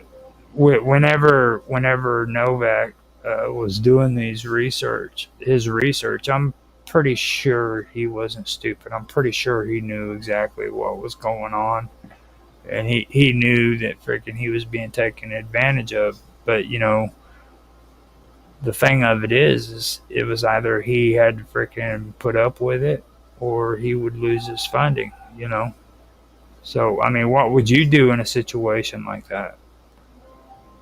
Well, it depends on the situation. I might just go by my own principles and say, screw it. Yeah, I'm out of here. See, that would be an emotional response. You know what I mean? Or a moral. Okay. Moral. Yeah, more. Yeah. You know. No, these people. Some people would call it a principled response. Well, let's just stick with moral or ethical. There you go. Let's use ethical because that's actually a better word to use. A lot of people don't use the word ethics anymore, and that would be the best way of saying it. I think you're being ethical when you make that kind of decision. You know. But does this guy, I mean, sound ethical when it comes to the practices that he's been involved in, or he was involved in? That's the one thing that really comes down to play, you know. Or was he just trying to be rational, wanting to, have a rational, you know, Mm. of course, he's gonna let that stuff continue because, like, he's doing research. He's trying to freaking come up with a solid uh, scientific study that he could make a paper out of, and things of that nature. So of course he's gonna cave in and let that stuff happen. You know what I mean? So his first motivations, his immediate motivations might not be related to money, but instead for scientific endeavor. Yeah, could be. It could be. Well, when it comes to that though, a lot of that is basically has to do with yielding under pressure. You know what I mean? Mm. Like you're saying that you would take the ethical route, but that doesn't necessarily. Again, depends on context, but Well, the individual too. You know what I mean? Like that doesn't necessarily mean he would do it just because you would do it. yeah, of course. I mean, as I pointed out on previous conversations, morals and ethics can be subjective.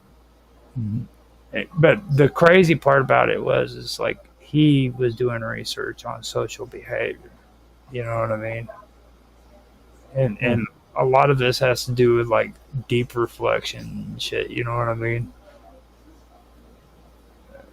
And and the way people think. You know what I mean?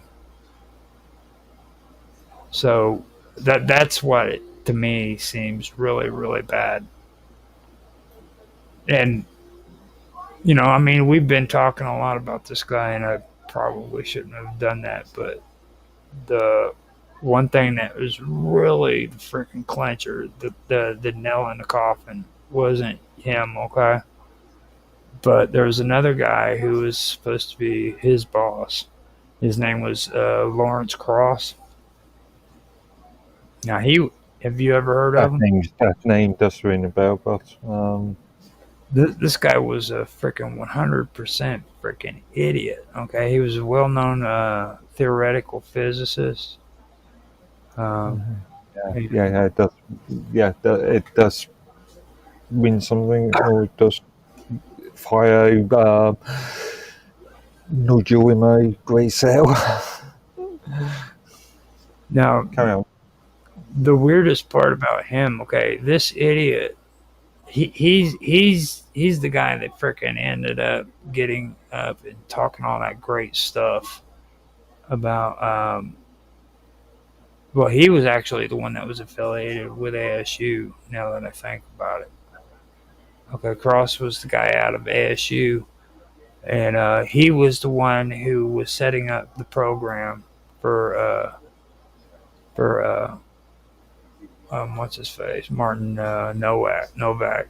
Okay, and he was really good friends with Epstein, and he, even when Epstein got busted, he would always say all these great things about him and everything. Okay, and he was always standing by him, supporting him and stuff. And even to the time whenever he freaking finally got put away, he was saying all this great stuff. And the messed up part about him is he ended up freaking facing serious allegations of sexual misconduct. Okay, and I believe it was in Australia. And that ultimately just led to his downfall, both academically and also like with his prestige. You know what I mean? Because nobody wanted anything to do with him. They just walked away from him.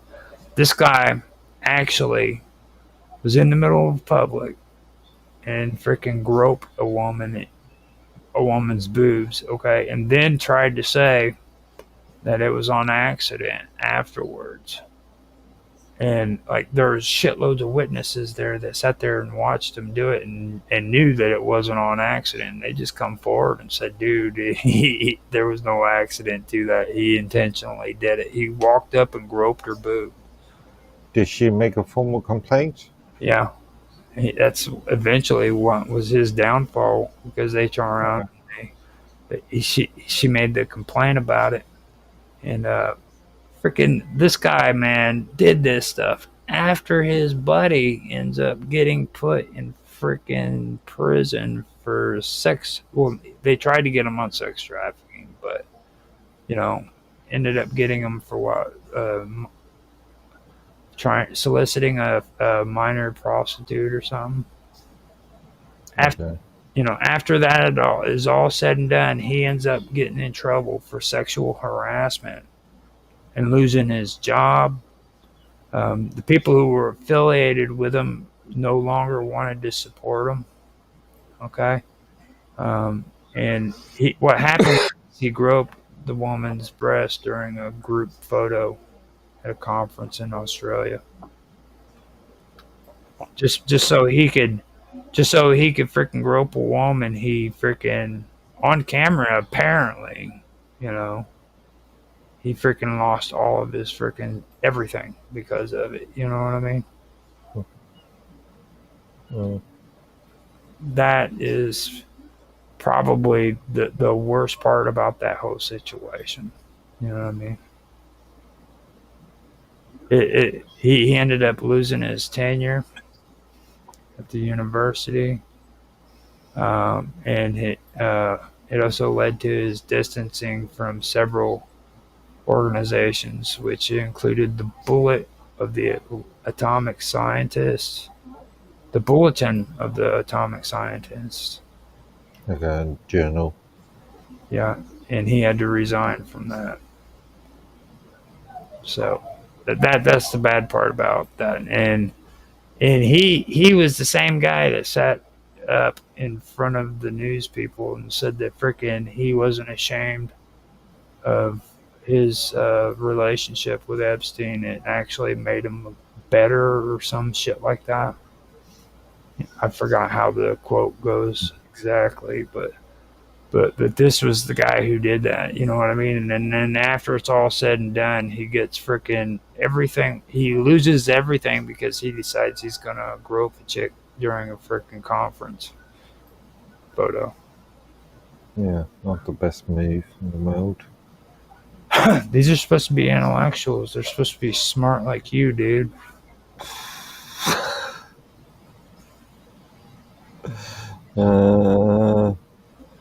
Just because they're intellectuals, they're still human. Well, I mean, you're not going to grope a woman at a photo shoot, are you? Not unless it's consenting and depend on the kid of photo shoot. Yeah, I just stopped and think about that. I was like, I should not be asking you that question. Like, I know you wouldn't grope a woman. But like, but you know what I'm saying? That is pretty stupid. If you were a person that freaking were into that kind of shit, you would at least be smart enough not to do it while you're on camera. You know what I mean? So he must have been. I mean, he had to have been drunk or stupid. One of the two. Probably drunk. Most likely. Maybe. Yeah, that's basically all I wanted to say about this stuff. Now, we were going to talk about America's hidden secret, and the scientists finally solved the Roanoke colony mystery. I figured we'd do that one. And then there was another one, ancient DNA reveals mysterious indigenous group from Colombia. Okay. That's something more related to Mr. Yeah, I was thinking of Vixens doing on Wednesdays or Mr. Wilbur. Yeah. Now we can actually stop here because this would probably be something that we could do with Mr. Robot later on whenever he's there, because I know he'd want to have conversations about this stuff. You know what I mean? Yeah. He posted that shit for a reason. You know, he put that stuff up there, so I wanted to bring it on here so that if he has a chance to come I on. didn't even read it. I didn't even review that stuff material. Well, I know you weren't going to, but we will eventually have this stuff. Now, if nothing else, I am gonna go ahead and just like make a category and call it Mr. Robot's crazy shit. You know, because he puts tons of this stuff up, and that was only 2 topics that I wanted to do tonight. I wanted to do at least, and I was thinking small because we had the interview with Sonia, and I was like, well, you know, let's do something with maybe about a couple of things on there, you know. So I wanted to do Epstein, and I didn't really think about it too clearly because Epstein is actually a pretty big topic to be honest. Yeah. So as well, the majority of the second half has been related to Epstein. Well, see, the thing I'm wanting to say is like there was a lot of shit that went on with Epstein that is actually open to the public, and it's stuff that people don't even know about. This is stuff that the media doesn't really ever bring up, but it's 100% fact. All you got to do is find out for yourself. Okay, you don't have to do very much to find out about the stuff that I talked about tonight. You know, no, just from my point of view. Okay, Epstein was in a lot more crazier shit than freaking what people believe. It's not just a open and shut case. You know what I mean? And this is just a big conspiracy. There was some pretty freaking interesting connections there, you know, and most of the people that I've ever heard who had this conversation, they get a little bit caught up in the conspiracies and everything, but I wanted to make it to where it was as little conspiracy as possible, you know, and still be able to talk about it. But the whole thing with what's his name, the dude from Heart to Heart and his wife, that kind of leaned into it. You know what I mean? But it is odd that Robert Maxwell died that way. You know what I mean? And I have noticed that a lot of people who have died mysteriously die because they fell off of a freaking boat. You know? Again, there was a lot of speculation at the time. I remember a lot of speculation being spoken about. But it's one of those things that we will never know the truth about, I think. That's the Cold War and espionage and all that stuff, you know. So before we take off, go ahead and let everybody know where they can find you, Mr. Edworthy. What? Yeah. Okay. I'm at minds.com under the username Edworthy. All right. And you can find me on minds.com as well at Roger_Hanson. We will be streaming, or we have been streaming on Rumble, YouTube, DLive, Kick, as well as Twitch. So if you guys want to check out any of our streams, you can check us out on those channels. I go by Roger Hanson at Infamous OG 1973 on Kick, or on Rumble, and then on Kick and DLive I go by Roger_Hanson And of course, you can find me on YouTube at Roger Hanson, and that's at or Roger Hanson at Roger Hanson 2731. So you got a lot of places where you can find us. If you like this video, please like, subscribe, share, make comments. Give some comments down in the comment section. Let us know what you're thinking. Give us some feedback or just say hi. Either way, it's greatly appreciated. With that, I'm going to go ahead and end the show. We're at 5 hours and 58 minutes and 49 seconds. We are so cool, dude.